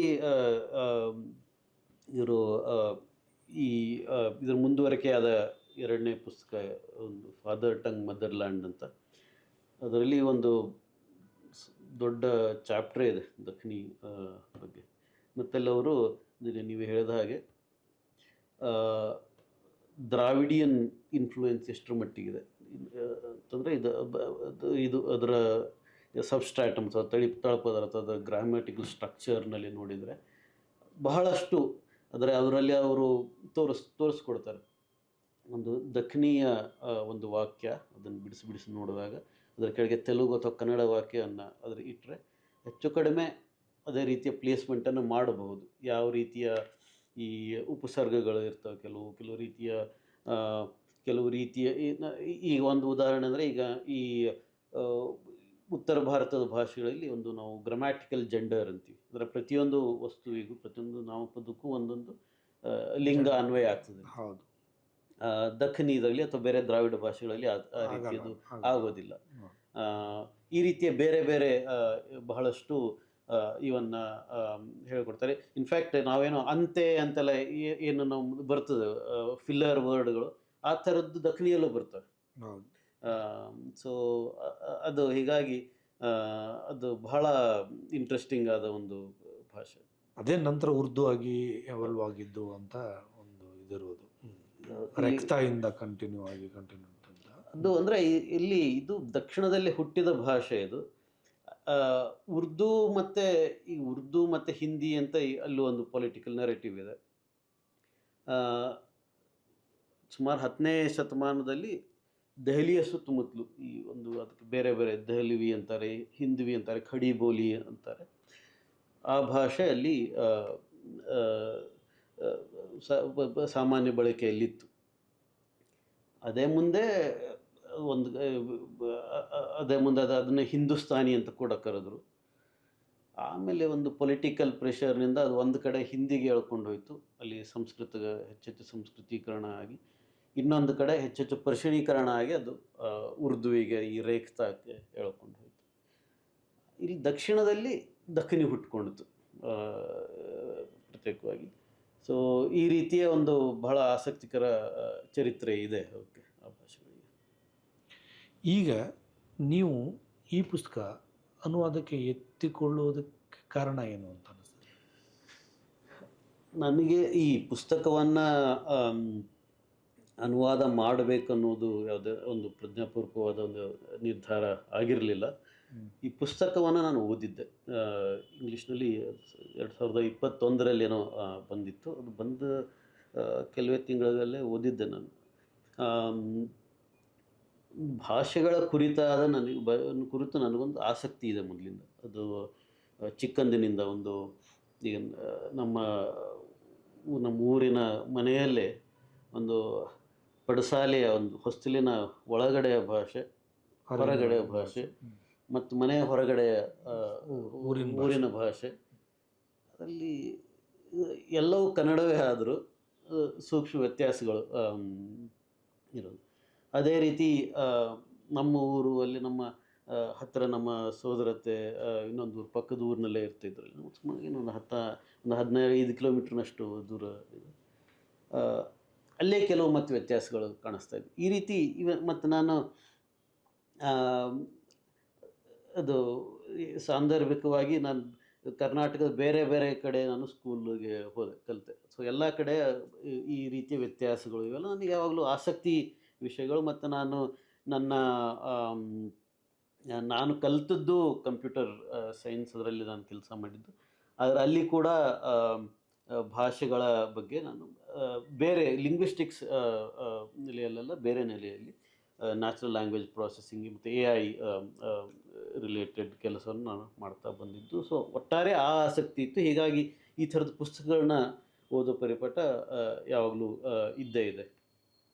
ಆದರೆ ಇದನ್ನ ಅನುವಾದ ಮಾಡ್ತೀನಿ ಅಂತಲೂ ಅಂದ್ಕೊಂಡಿರಲಿಲ್ಲ.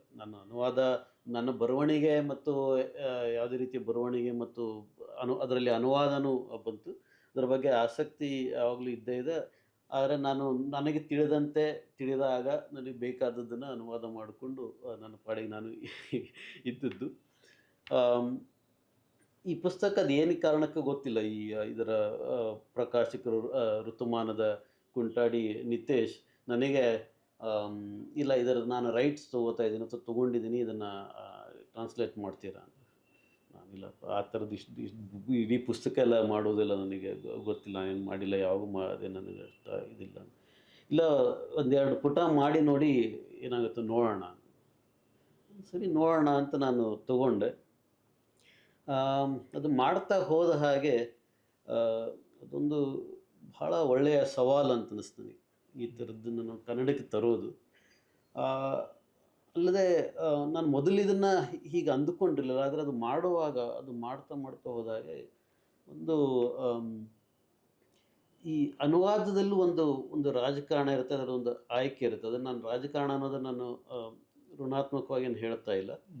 ಯಾವುದು ಕನ್ನಡಕ್ಕೆ ಬರಬೇಕು, ಯಾವ ರೀತಿಯದು ಕನ್ನಡಕ್ಕೆ ಬರಬೇಕು ಅನ್ನುವುದು ಒಂದು ಆಯ್ಕೆ ಆಗಿರ್ತದೆ. ಸೊ ಇದನ್ನು ನಾನು ಈ ಅನುವಾದ ಅದು ಒಂದೆರಡು ಪುಟ ಮಾಡುವಾಗ ಮತ್ತೆ ಓದ್ತಾ ಹೋದ ಹಾಗೆ ಮೂಲ ಪುಸ್ತಕವನ್ನು ಈ ಥರದ್ದು ಬರಬೇಕು ಕನ್ನಡಕ್ಕೆ. ನಾನು ಮಾಡ್ತೀನೋ ಬಿಡ್ತೇನೋ ಅದು ಆಮೇಲಿನೋ, ಬಟ್ ಈ ಥರದ್ದು ಆಗಬೇಕು ಅನ್ನೋ ಒಂದು ನನಗೆ ಆ ಒಂದು ಪ್ರಜ್ಞೆ ರೂಪುಗೊಳ್ತಾ ಹೋಯಿತು. ಮತ್ತು ಬಹಳ ಆಸಕ್ತಿಕರವಾದ ಒಂದು ಚಾಲೆಂಜ್ ಅದು. ಸೊ ಹೀಗಾಗಿ ಮಾಡ್ತಾ ಹೋದಂತೆ ಇದನ್ನು ಕೈಗೆ ಎತ್ಕೊಂಡಿದ್ದಾನೆಲ್ಲ ಇನ್ನು ಮಾಡಲೇಬೇಕು, ಮತ್ತು ಮಾಡಲೇಬೇಕು ಅಂದ್ರೆ ಮತ್ತೆ ಚೆನ್ನಾಗಿ ಮಾಡಬೇಕು ಅಂತನೂ ಒಂದೊಂದು ಕಮಿಟ್ಮೆಂಟ್, ನನಗೆ ನಾನೇ ಒಂದು ಕಮಿಟ್ಮೆಂಟ್ ಮಾಡಿಕೊಂಡು ಆದಮೇಲೆ ಅದು ಮಾಡಿ ಮುಗಿಸಿದೆ. ಇದನ್ನು ಯಾವುದೇ ಒಂದು ಮೊದಲೇ ಒಂದು ನಾನು ಯೋಜನೆ ಹಾಕಿಕೊಂಡು ಮಾಡಿದ್ದಲ್ಲ, ಅದು ಆಯಿತು ಅಷ್ಟೆ. ಇದನ್ನು ಮಾಡುವಾಗ ಕೆಲವು ಚಾಲೆಂಜಸ್ ಬಂತು, ಕೆಲವು ಸರಳ ಆಯಿತು. ಆ ಥರದ್ದು ಯಾವ ಥರದ ಚಾಲೆಂಜಸ್ ಇತ್ತು? ಸೊ ಬೇರೆ ಬೇರೆ ಥರದ್ದು. ಒಂದು ಲಿಂಗ್ವಿಸ್ಟಿಕ್ಸ್ ಅನ್ನೋದನ್ನು ಬದಿಗಿಟ್ಟರೂ ಸಹಿತ ಒಂದು ಇಂಗ್ಲೀಷ್ನಿಂದ ಕನ್ನಡಕ್ಕೆ ಬರುವಂಥದ್ದು, ಸೊ ಇಂಗ್ಲೀಷ್ನಿಂದ ಬೇರೆ ಯಾವುದೇ ಭಾರತೀಯ ಭಾಷೆಗೆ ಬರುವಂಥದ್ದು. ಈಗ ಒಂದು ನಮಗೆ ದ್ರಾವಿಡ ಭಾಷೆಗಳಲ್ಲೇ ಇರಬಹುದು, ಅಥವಾ ಈವನ್ ಹಿಂದಿಯಿಂದ ಕನ್ನಡ ಅಂತ ಅಂದ್ಕೊಂಡು ಅದರಲ್ಲಿ ಅದರದ್ದೇ ಆದ ಸವಾಲುಗಳು ಇರ್ತವೆ. ಆದರೆ ಅದು ಇಂಗ್ಲೀಷ್ನಿಂದ ಬೇರೆ ಭಾರತೀಯ ಭಾಷೆಗಳಿಗೆ ಬರುವುದು ಅದು ಇನ್ನೂ ಹೆಚ್ಚಿನ ಸವಾಲು. ಇಂಗ್ಲೀಷಿನ ಕೆಲವು ಲಕ್ಷಣಗಳು, ಈಗ ಇಂಗ್ಲೀಷ್ನಲ್ಲಿ ಉದಾಹರಣೆಗೆ ಈ ಕ್ಲಾಸ್ ಸ್ಟ್ರಕ್ಚರ್ಗಳನ್ನು ಬಳಸ್ತೀವಿ. ಒಂದೊಂದು ಉದ್ದಕ್ಕೆ ಬರೀತಾ ಹೋಗ್ಬಿಡೋದು ನಾವು, ಇಂಡಿಪೆಂಡೆಂಟ್ ಕ್ಲಾಸಸ್ ಅಂದ್ಕೊಂಡು. ಆ ರೀತಿಯದು ಬೇರೆ ಭಾರತೀಯ ಭಾಷೆಗಳಲ್ಲಿ ಅದರ ಜಾಯಮಾನಕ್ಕೆ ಊಟಕ್ಕೆ ಹೋಗೋದಿಲ್ಲ. ಅದನ್ನು ನಾವು ಯಾವ ರೀತಿ ಬಿಡಿಸ್ಕೊಂಡು ಅದನ್ನು ಬರೀಬೇಕಂತ. ಆಮೇಲೆ ಇನ್ನೊಂದು ಚಾಲೆಂಜ್ ಹೇಗೆ ಅಂದರೆ, ಒಂದು ಸಾಮಾನ್ಯ ಯಾವುದೇ ಪುಸ್ತಕ ಅನುವಾದ ಮಾಡುವಾಗ ನಾವು ಮೂಲಕ್ಕೆ ಎಷ್ಟು ನಿಷ್ಠರಾಗಿರಬೇಕು ಅಂತನ್ನೋದು, ಆ ಪ್ರಶ್ನೆ ಬರ್ತದೆ. ಮೂಲದ ಒಂದು ಅದರ ವಾಕ್ಯ ರಚನೆ ಅಷ್ಟೇ ಅಲ್ಲ, ಅದರ ಒಂದು ವಸ್ತು ವಿಷಯ ಅಂತೂ ಅದನ್ನು ಉಳಿಸ್ಕೊಳ್ಳೇಬೇಕು. ಅಲ್ಲೊಂದು ಅದರದೇ ಆ ಮೂಲ ಬರಹಗಾರಿಗೆ ಅವ್ರದ್ದೇ ಆದ ಒಂದು ಸೌಂದರ್ಯ ಪ್ರಜ್ಞೆ ಇರ್ತದೆ, ಅವ್ರದ್ದೇ ಆದ ಒಂದು ಎಸ್ಥೆಟಿಕ್ ಇರುತ್ತದೆ. ಆ ಎಸ್ಥೆಟಿಕ್ಕನ್ನು ನಾವು ಇದರಲ್ಲಿ ಹೇಗೆ ತರೋದು ಅಂತ. ಅದು ಕವಿತೆಯಲ್ಲಿ ಒಂದು ರೀತಿ ಆಗ್ತದೆ, ಅದು ಕಾದಂಬರಿಯಲ್ಲಿ ಕಥೆಯಲ್ಲಿ ಒಂದು ರೀತಿ ಆಗ್ತದೆ. ಆದರೆ ಅದರಲ್ಲೂ ನಾನು ಕಂಡುಕೊಂಡ ದಾರಿ ಏನು, ಅಥವಾ ನಾನು ಇದನ್ನು ಮಾಡ್ತಾ ಹೋದಾಗೆ ಇದು ನನಗೆ ತಿಳಿದು ಬಂದದ್ದು ಏನು ಅಂತಂದರೆ, ಇಲ್ಲಿ ಮೂಲನಿಷ್ಠತೆ ಅನ್ನೋಕ್ಕಿಂತ ಮೂಲದ ಆಶಯ ಮತ್ತು ಅದರ ಎಲ್ಲ ವಸ್ತು ವಿಷಯ ಎಲ್ಲ ಸಮಗ್ರವಾಗಿ ಇಡಿಯಾಗಿ ಬರಬೇಕು, ಮತ್ತು ಅದು ಎಲ್ಲೂ ತಪ್ಪದಂತೆ ಬರಬೇಕು. ಆದರೆ ನನ್ನ ನಿಷ್ಠೆ ಇರಬೇಕಾದದ್ದು ಹೆಚ್ಚು ಓದುಗರ ಕಡೆ ಅಂತ ಅನ್ನೋದನ್ನು ನಾನು ಅದು ಈ ರೀತಿಯಾದ ಇದು ನಾನ್ ಲಿಟ್ರರಿ ನಾನ್ ಫಿಕ್ಷನ್ ಅಂತ. ಅದೇ ಒಂದು ಕವಿತೆಯೋ ಕಥೆಯೋ ಕಾದಂಬರಿ ಆದರೆ ಅದು ಸ್ವಲ್ಪ ಬೇರೆ ರೀತಿ ಆಗ್ತಾ ಇತ್ತು ಅಂತ ಅನಿಸುತ್ತೆ ಯೋಚನೆ. ಸೊ ಹಾಗಿದ್ದಾಗ ನಮ್ಮ ಗಮನ ಸ್ಪಷ್ಟತೆಯ ಕಡೆ ಇರಬೇಕು, ಓದುಗರಿಗೆ ಸುಲಭವಾಗಿ ಅರ್ಥ ಆಗಬೇಕು. ಹೀಗಾಗಿ ಅದನ್ನು ನಾನು ಇದ್ದ ಹಾಗೆ ಅಂತ ತರಲಿಲ್ಲ. ಅದರಲ್ಲಿ ಒಟ್ಟಾರೆ ಎಲ್ಲಿಯೂ ಅದರ ಆಶಯಕ್ಕೆ ಚ್ಯುತಿ ಬಂದಿಲ್ಲ. ಆದರೆ ಕೆಲವು ಕಡೆ ಹೆಚ್ಚು ಕಾಂಟೆಕ್ಸ್ಟ್ ಕೊಡಬೇಕಾಗ್ತದೆ ನಾವು ಕನ್ನಡ ಓದುಗರಿಗೆ, ಅಲ್ಲಿ ಅದನ್ನು ಕೊಡಬೇಕಾಗ್ತದೆ. ಕೆಲವು ಕಡೆ ಆ ಥರದ್ದು ಬೇಕಾಗಿಲ್ಲ. ಯಾಕಂದರೆ ಸಾಮಾನ್ಯವಾಗಿ ಇಂಗ್ಲೀಷ್ನಲ್ಲಿ ಬರೆಯೋರು ಇಂಡಿಯನ್ ರೈಟಿಂಗ್ ಇನ್ ಇಂಗ್ಲೀಷ್ ಏನಿರ್ತದೆ ಅದು ಆ, ಅದ್ ಅದರ ಒಂದು ಕಣ್ಣು ಅಥವಾ ಎರಡೂ ಕಣ್ಣು ಹೊರಗಡೆನೇ ನೋಡ್ತಿರ್ತದೆ, ಪಶ್ಚಿಮದ ಕಡೆ ನೋಡ್ತಿರ್ತದೆ ಅದು. ಹೌದು. ಹೀಗಾಗಿ ಅದು ಅದರ ಅಲ್ಲಿ ಆಡಿಯನ್ಸ್ ಇರೋದೇ ಅಲ್ಲಿ ಅನ್ನೋ ರೀತಿಲಿ. ಹಾಗಾಗಿ ಏನು ಮಾಡ್ತಾರೆ, ತುಂಬ ತೀರಾ ಸಾಮಾನ್ಯವಾದದ್ದು ಎಲ್ರಿಗೂ ಗೊತ್ತಿರೋವಂಥದ್ದನ್ನ ಸಹಿತ ವಿವರಿಸೋದಕ್ಕೆ ಹೋಗ್ತಾರೆ ಒಂದೊಂದು ಕಡೆ. ಇಲ್ಲಿ ಈ ಪುಸ್ತಕದಲ್ಲಿ ಅದು ಅಷ್ಟಾಗಿ ಆಗಿಲ್ಲ, ಬಟ್ ಸಾಮಾನ್ಯವಾಗಿ ಹಿಂಗೆ ಆಗ್ತದೆ. ಆ ಥರದ್ದಿರ್ಬೋದು, ಅಂಥವ್ನ ಕೈ ಬಿಡಬೇಕಾಗಬೇಕಾಗೋದು. ಮತ್ತು ಕೆಲವು ಈ ಜನಪ್ರಿಯ ಸಂಸ್ಕೃತಿಯ ಉಲ್ಲೇಖಗಳು, ಪಾಪ್ ಕಲ್ಚರಲ್ ರೆಫರೆನ್ಸಸ್ ಇರ್ತವೆ. ಅದು ಬಹಳಷ್ಟು ಸಲ ಈ ಇಂಗ್ಲೀಷ್ ಪುಸ್ತಕಗಳಲ್ಲಿ ಯಾವುದು ಇಂಗ್ಲೀಷ್ನಲ್ಲಿ ಸಾಮಾನ್ಯವಾಗಿ ಓದೋರಿಗೆ ಯಾವುದು ಸಾಮಾನ್ಯವಾಗಿ ದಕ್ಕುತ್ತೋ ಅವ್ರಿಗೆ ಗೊತ್ತಿರುತ್ತೋ ಆ ಥರದ್ದನ್ನು ಬಳಸಿರ್ತಾರೆ. ಅಲ್ಲಿ ನಾವು ಸೂಕ್ತವಾದ ಬದಲಾವಣೆಗಳನ್ನ ಮಾಡ್ಕೋಬೇಕಾಗ್ತದೆ. ಈ ರೀತಿಯ ಬೇರೆ ಬೇರೆ ಸವಾಲುಗಳು. ಮತ್ತು ಈ ಪುಸ್ತಕದಲ್ಲಿ ಕನ್ನಡದ್ದು ಅಂಥ ಏನು ಉಲ್ಲೇಖ ಇಲ್ಲ. ಒಂದು ತಮಿಳಿನಿಂದ ಕೆಲವು ಬರ್ತದೆ, ಮಲಯಾಳದಂತೂ ಒಂದು ಇಡೀ ಚಾಪ್ಟ್ರೇ ಇದೆ.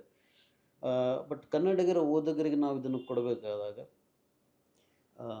ಹೆಚ್ಚು ಸರಿಯಾಗಿ ಅರ್ಥ ಆಗಬೇಕಂದ್ರೆ ನಾವು ಕನ್ನಡದ್ದು ಕೆಲವು ನಾವು ಉದಾಹರಣೆಗಳನ್ನ ತಂದು ಆ ರೀತಿಯೂ ಮಾಡಿದಾಗ ಇನ್ನೂ ಹೆಚ್ಚು ಸ್ಪಷ್ಟವಾಗ್ತದೆ, ಹೆಚ್ಚು ಹತ್ತಿರ ಆಗ್ತದೆ ಅಂತಲೂ ಅನಿಸ್ತದೆ.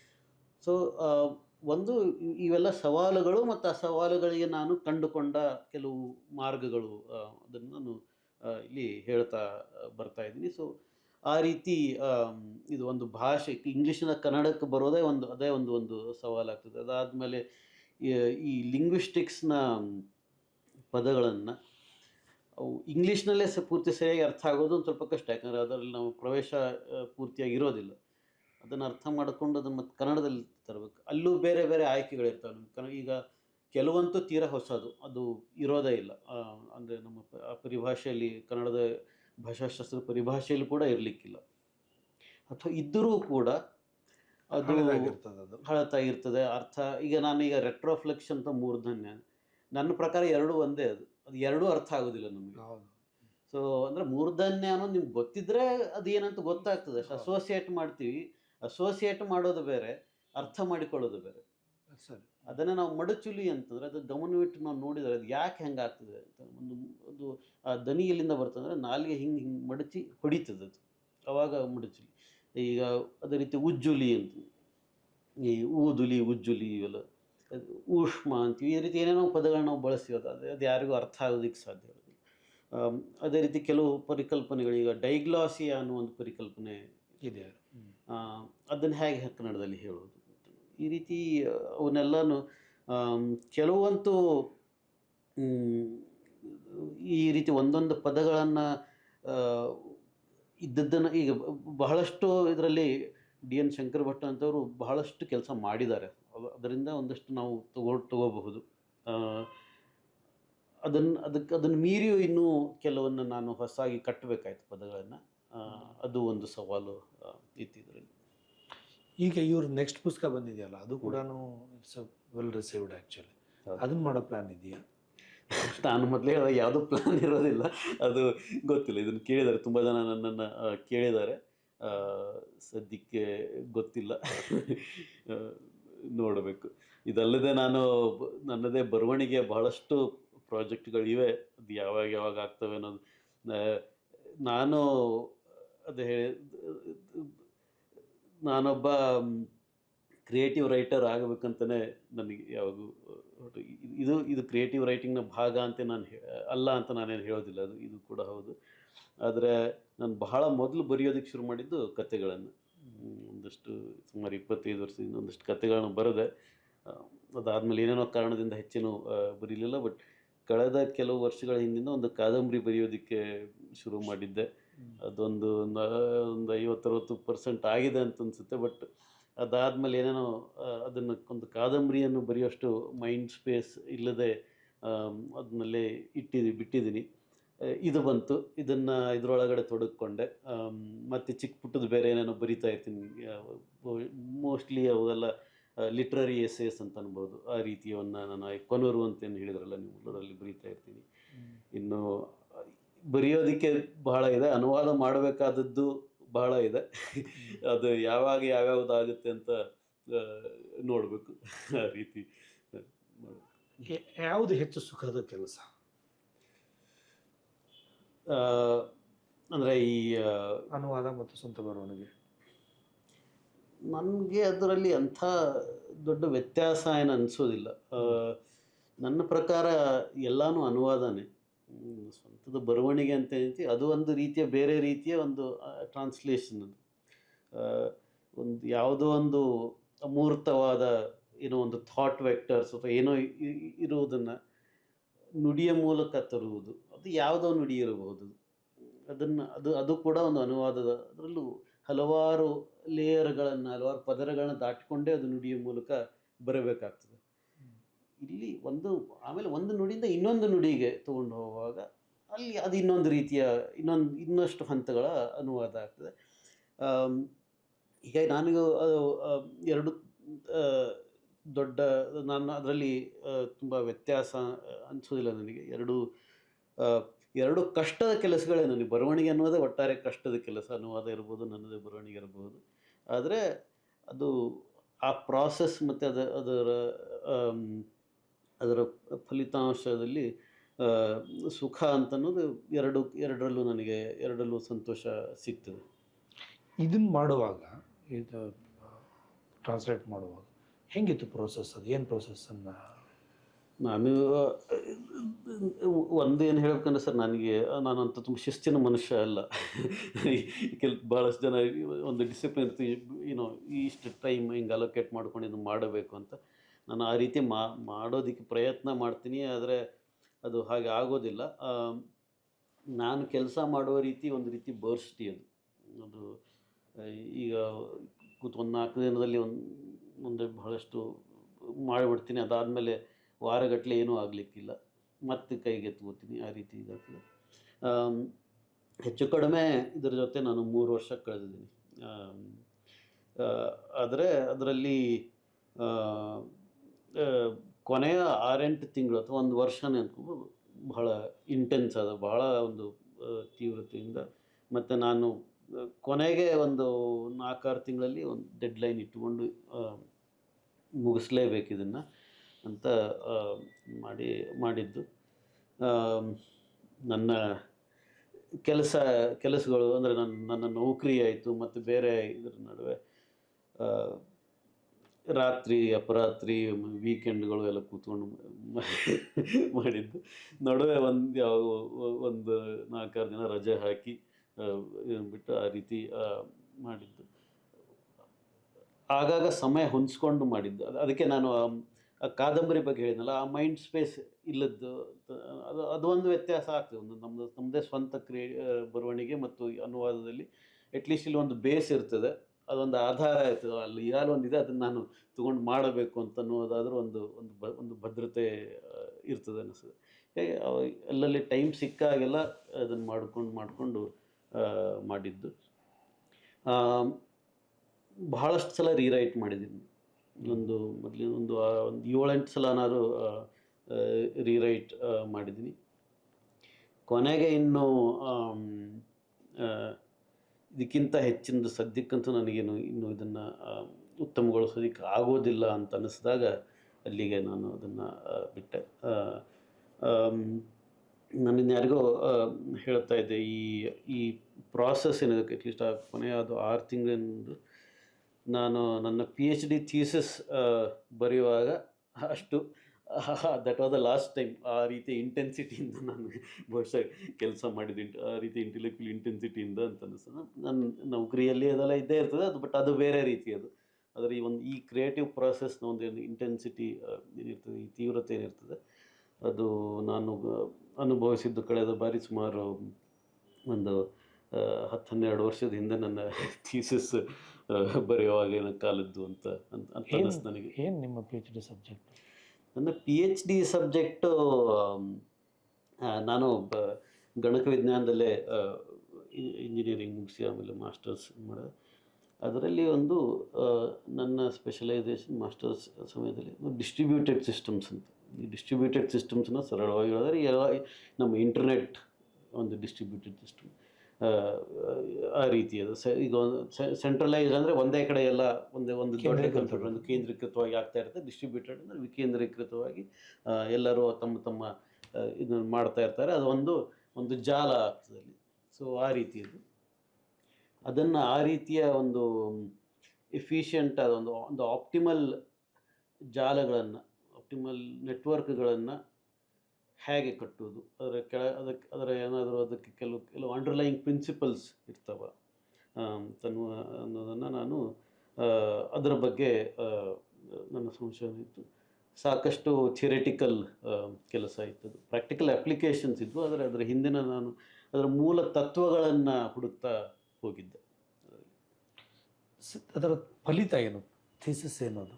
ಅದು ಥೀಸಿಸ್ ಏನು ಅಂತಂದರೆ, ನಾವು ಈ ಡಿಸ್ಟ್ರಿಬ್ಯೂಟೆಡ್ ಸಿಸ್ಟಮ್ಸ್ ಒಂದು ಡಿಸ್ಟ್ರಿಬ್ಯೂಟೆಡ್ ನೆಟ್ವರ್ಕ್ಸ್ ನೋಡಿದಾಗ ಅದನ್ನು ನಾನು 3 ಮುಖ್ಯ ಪ್ಯಾರಾಮೀಟರ್ಸ್ ಹಿಡ್ಕೊಂಡು ನೋಡಿದ್ದೆ. ಆಪ್ಟಿಮಲ್ ಅಂತಂತ ನಾವು ನೋಡಿದಾಗ ಒಂದು ಎಫಿಷಿಯನ್ಸಿ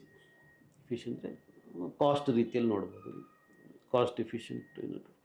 ಇನ್ನೊಂದು ರೊಬಸ್ಟ್ನೆಸ್, ಇದು ಗಟ್ಟಿಮುಟ್ಟಾಗಿರಬೇಕು ಅಂತ. ಮೂರನೇದ್ದು ಇದು ಎಫಿಷಿಯನ್ಸಿ, ರೊಬಸ್ಟ್ನೆಸ್ ಮತ್ತು ಕಾಸ್ಟ್. ಎಫಿಷಿಯನ್ಸಿ ಅಂತ ಅನ್ನೋದು ಎಷ್ಟು ಸುಲಭವಾಗಿ ಒಂದು ಕಡೆಯಿಂದ ಇನ್ನೊಂದು ಕಡೆ ಮಾಹಿತಿ ಹೋಗ್ಬೋದು ಅಂತ. ಈಗ ಯಾವುದು ಎಫಿಷಿಯಂಟ್ ಏನಂತ, ಈಗ ನಾವು ಒಂದು ಜಾಲದಲ್ಲಿ ಪ್ರತಿಯೊಂದು ಬಿಂದುವಿನಿಂದ ಇನ್ನೊಂದು ಬಿಂದುವಿಗೆ ಒಂದು ನೇರವಾದ ಕನೆಕ್ಷನ್ ಇತ್ತು ಅಂತಂದರೆ ಸುಲಭವಾಗಿ ಹೋಗ್ಬಿಡ್ಬೋದು. ಅಥವಾ ಈಗ ಒಂದು ವಿಮಾನದ ನೆಟ್ವರ್ಕ್ ನಾವು ನೋಡಿದರೆ, ಈ ಜಗತ್ತಿನಲ್ಲಿ ಪ್ರತಿಯೊಂದು ಒಂದು ಏರ್ಪೋರ್ಟ್ನಿಂದ ಇನ್ನೊಂದು ಏರ್ಪೋರ್ಟಿಗೆ ಡೈರೆಕ್ಟ್ ಫ್ಲೈಟ್ ಇತ್ತು ಅಂತಂದರೆ ಭಾಳ ಎಫಿಷಿಯಂಟ್, ಅದು ನಾವು ಹೋಗಿಬಿಡ್ತೀವಿ. ಹೌದು. ಆದರೆ ಅದು ಕಾಸ್ಟ್ ಎಫೆಕ್ಟಿವ್ ಆಗೋದಿಲ್ಲ. ಈಗ ಅದಕ್ಕೆ ಸಾಮಾನ್ಯವಾಗಿ ಎಲ್ಲ ಏರ್ಲೈನ್ ನೆಟ್ವರ್ಕ್ ನೋಡಿದ್ರೆ ಒಂದು ಹಬ್ ಆ್ಯಂಡ್ ಸ್ಪೋಕ್ ಮಾಡೆಲ್ನಲ್ಲಿ ಅಲ್ಲಲ್ಲಿ ಕೆಲವು ಮುಖ್ಯ ಹಬ್ಗಳಿರ್ತವೆ, ಅಲ್ಲಿಂದ ನಾವು ಬೇರೆ ಹರ್ತಾ ಅದು ಒಂದು ರೀತಿ.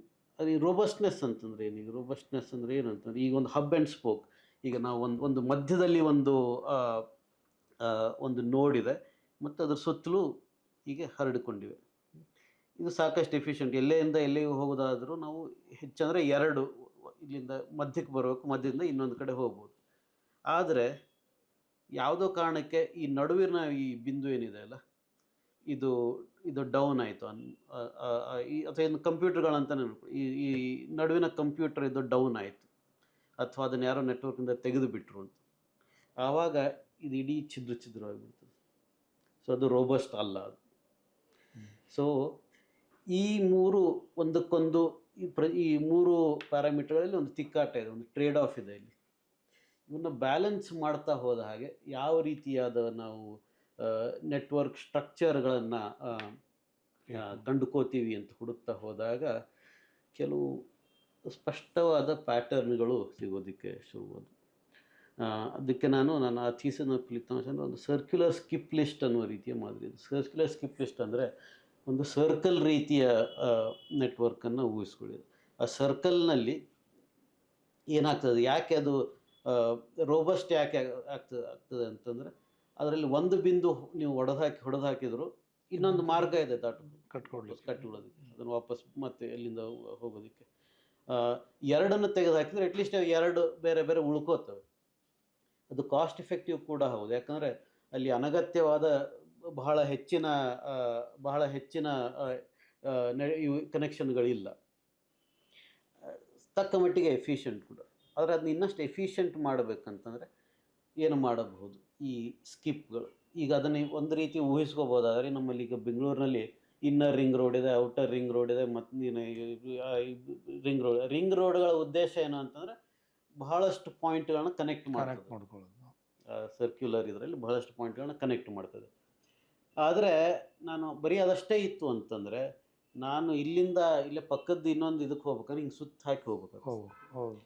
ಅವಾಗ ಏನು ಮಾಡ್ತೀವಿ ನಾವು, ಅಲ್ಲಿ ಒಂದು ಆರ್ಟಿರಿಯಲ್ ರೋಡ್ ಮಾಡ್ತೀವಿ ಅಥವಾ ಒಂದು ಫ್ಲೈಓವರ್ ಕಟ್ತೀವಿ.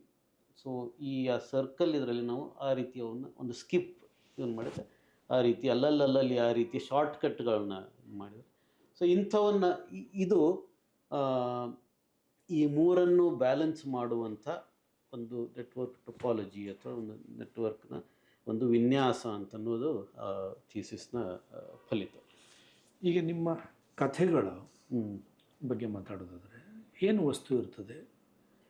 ಕಥೆಗಳು ನಾನು ಬರೆದದ್ದು ಬಹಳ ಮೊದಲು ಸರಿ. ಈಗ ಅದರ ವಸ್ತುಗಳು ಅಂತಂದರೆ ಅವಾಗ ಮತ್ತದು ನಾನು ಬರೆದದ್ದು ಮೊದಲನ ಕಥೆಗಳನ್ನ ಬರೆದದ್ದು ದಟ್ಟವಾದ ನವ್ಯದ ಪ್ರಭಾವದಲ್ಲಿ ಬರೆದದ್ದು. ಬೇರೆ ಎಲ್ಲ ಬೇರೆ ಎಲ್ಲ ಓದ್ಕೊಂಡಿದ್ದೆ, ಬಟ್ ಆ ಪ್ರಭಾವ ಇತ್ತು ಅದರಲ್ಲಿ. ಅದು ತುಂಬ ವ್ಯಕ್ತಿ ಕೇಂದ್ರಿತ, ಒಂದೊಂದು ಅರ್ಬನ್ ಒಬ್ಬ ವ್ಯಕ್ತಿಯ ತಲ್ಲಣಗಳು, ದ್ವಂದ್ವಗಳು ಆ ರೀತಿಯ ಇವೇ ಇದ್ವು. ಸೊ ಅವು ಅದೃಷ್ಟವಶಾತ್ ಕಳೆದು ಹೋಗಿವೆ. ಅದರಲ್ಲೇನು ಅಂತ ಏನು ಅಲ್ಲೇ ಯಾವುದು ಚಿಕ್ಕ ಪುಟ್ಟ ಪತ್ರಿಕೆಗಳಲ್ಲಿ ನಾವು ಬೆಳಗಾವಿಯಲ್ಲಿ ಪ್ರಕಟವಾಗಿದ್ವು. ಆದರೆ ನನ್ನ ಹತ್ರ ಅದರ ಕಾಪಿಗಳ ಇದೆಯೋ ಇಲ್ಲೋ ಗೊತ್ತಿಲ್ಲ ಈಗ. ಅದಾದಮೇಲೆ ಯಾವುದು ಏನೇನೋ ಕಾರಣಗಳಿಗೆ ನಾನು ಕಥೆಗಳನ್ನು ಅವಾಗವಾಗ ಬರೆಯೋದಕ್ಕೆ ಪ್ರಯತ್ನ ಮಾಡಿದ್ದೆ, ಅದು ಆಗಿರಲಿಲ್ಲ. ಕಳೆದ ಸುಮಾರು 5-6 ವರ್ಷಗಳಲ್ಲಿ ನಾನು ಸ್ವಲ್ಪ ಬರವಣಿಗೆ ಬಗ್ಗೆ ಮತ್ತೆ ಸ್ವಲ್ಪ ಗಂಭೀರತೆ ಕಂಡುಕೊಂಡು ಇಲ್ಲ ಈಗ ಇನ್ನು ಬರೀದಿದ್ರೆ ಇನ್ನು ಯಾವಾಗೂ ಆಗೋದಿಲ್ಲ ಅನ್ನೋ ರೀತಿಯಲ್ಲಿ ಇದು ತಗೊಂಡು ಒಂದು ಕತೆ ಅಥವಾ ನೀಳಗತೆ ಅಂತ ಶುರು ಮಾಡಿದೆ. ಆದರೆ ಅದು ಕಾದಂಬರಿಯ ಹರವಿದೆ ಅದು, ಮತ್ತು ಅದು ಆ ರೀತಿ ಆಕಾರ ಪಡ್ಕೊಳ್ಳುತ್ತೆ ಅಂತ ಅನ್ನಿಸ್ತು. ಅಂತಷ್ಟು ಬರೆದಿಟ್ಟಿದ್ದೀನಿ, ಅದನ್ನು ಕೈಗೆ ಎತ್ಕೊಂಡು ಮುಗಿಸ್ಬೇಕು. ಸಂಕೇತ್, ಇಷ್ಟೊತ್ತು ನಮ್ಮ ಜೊತೆಗೆ ಈ ಪುಸ್ತಕದ ಬಗ್ಗೆ, ಪುಸ್ತಕದ ನೆಪದಲ್ಲಿ ಹಲವು ಸಂಗತಿಗಳು ನಾವು ಮಾತಾಡಿದ್ವಿ. ಬಂದು ನಮ್ಮ ಜೊತೆ ಮಾತಾಡೋದಕ್ಕೆ ನಿಮಗೆ ನಾನು ಥ್ಯಾಂಕ್ ಯು ಸರ್.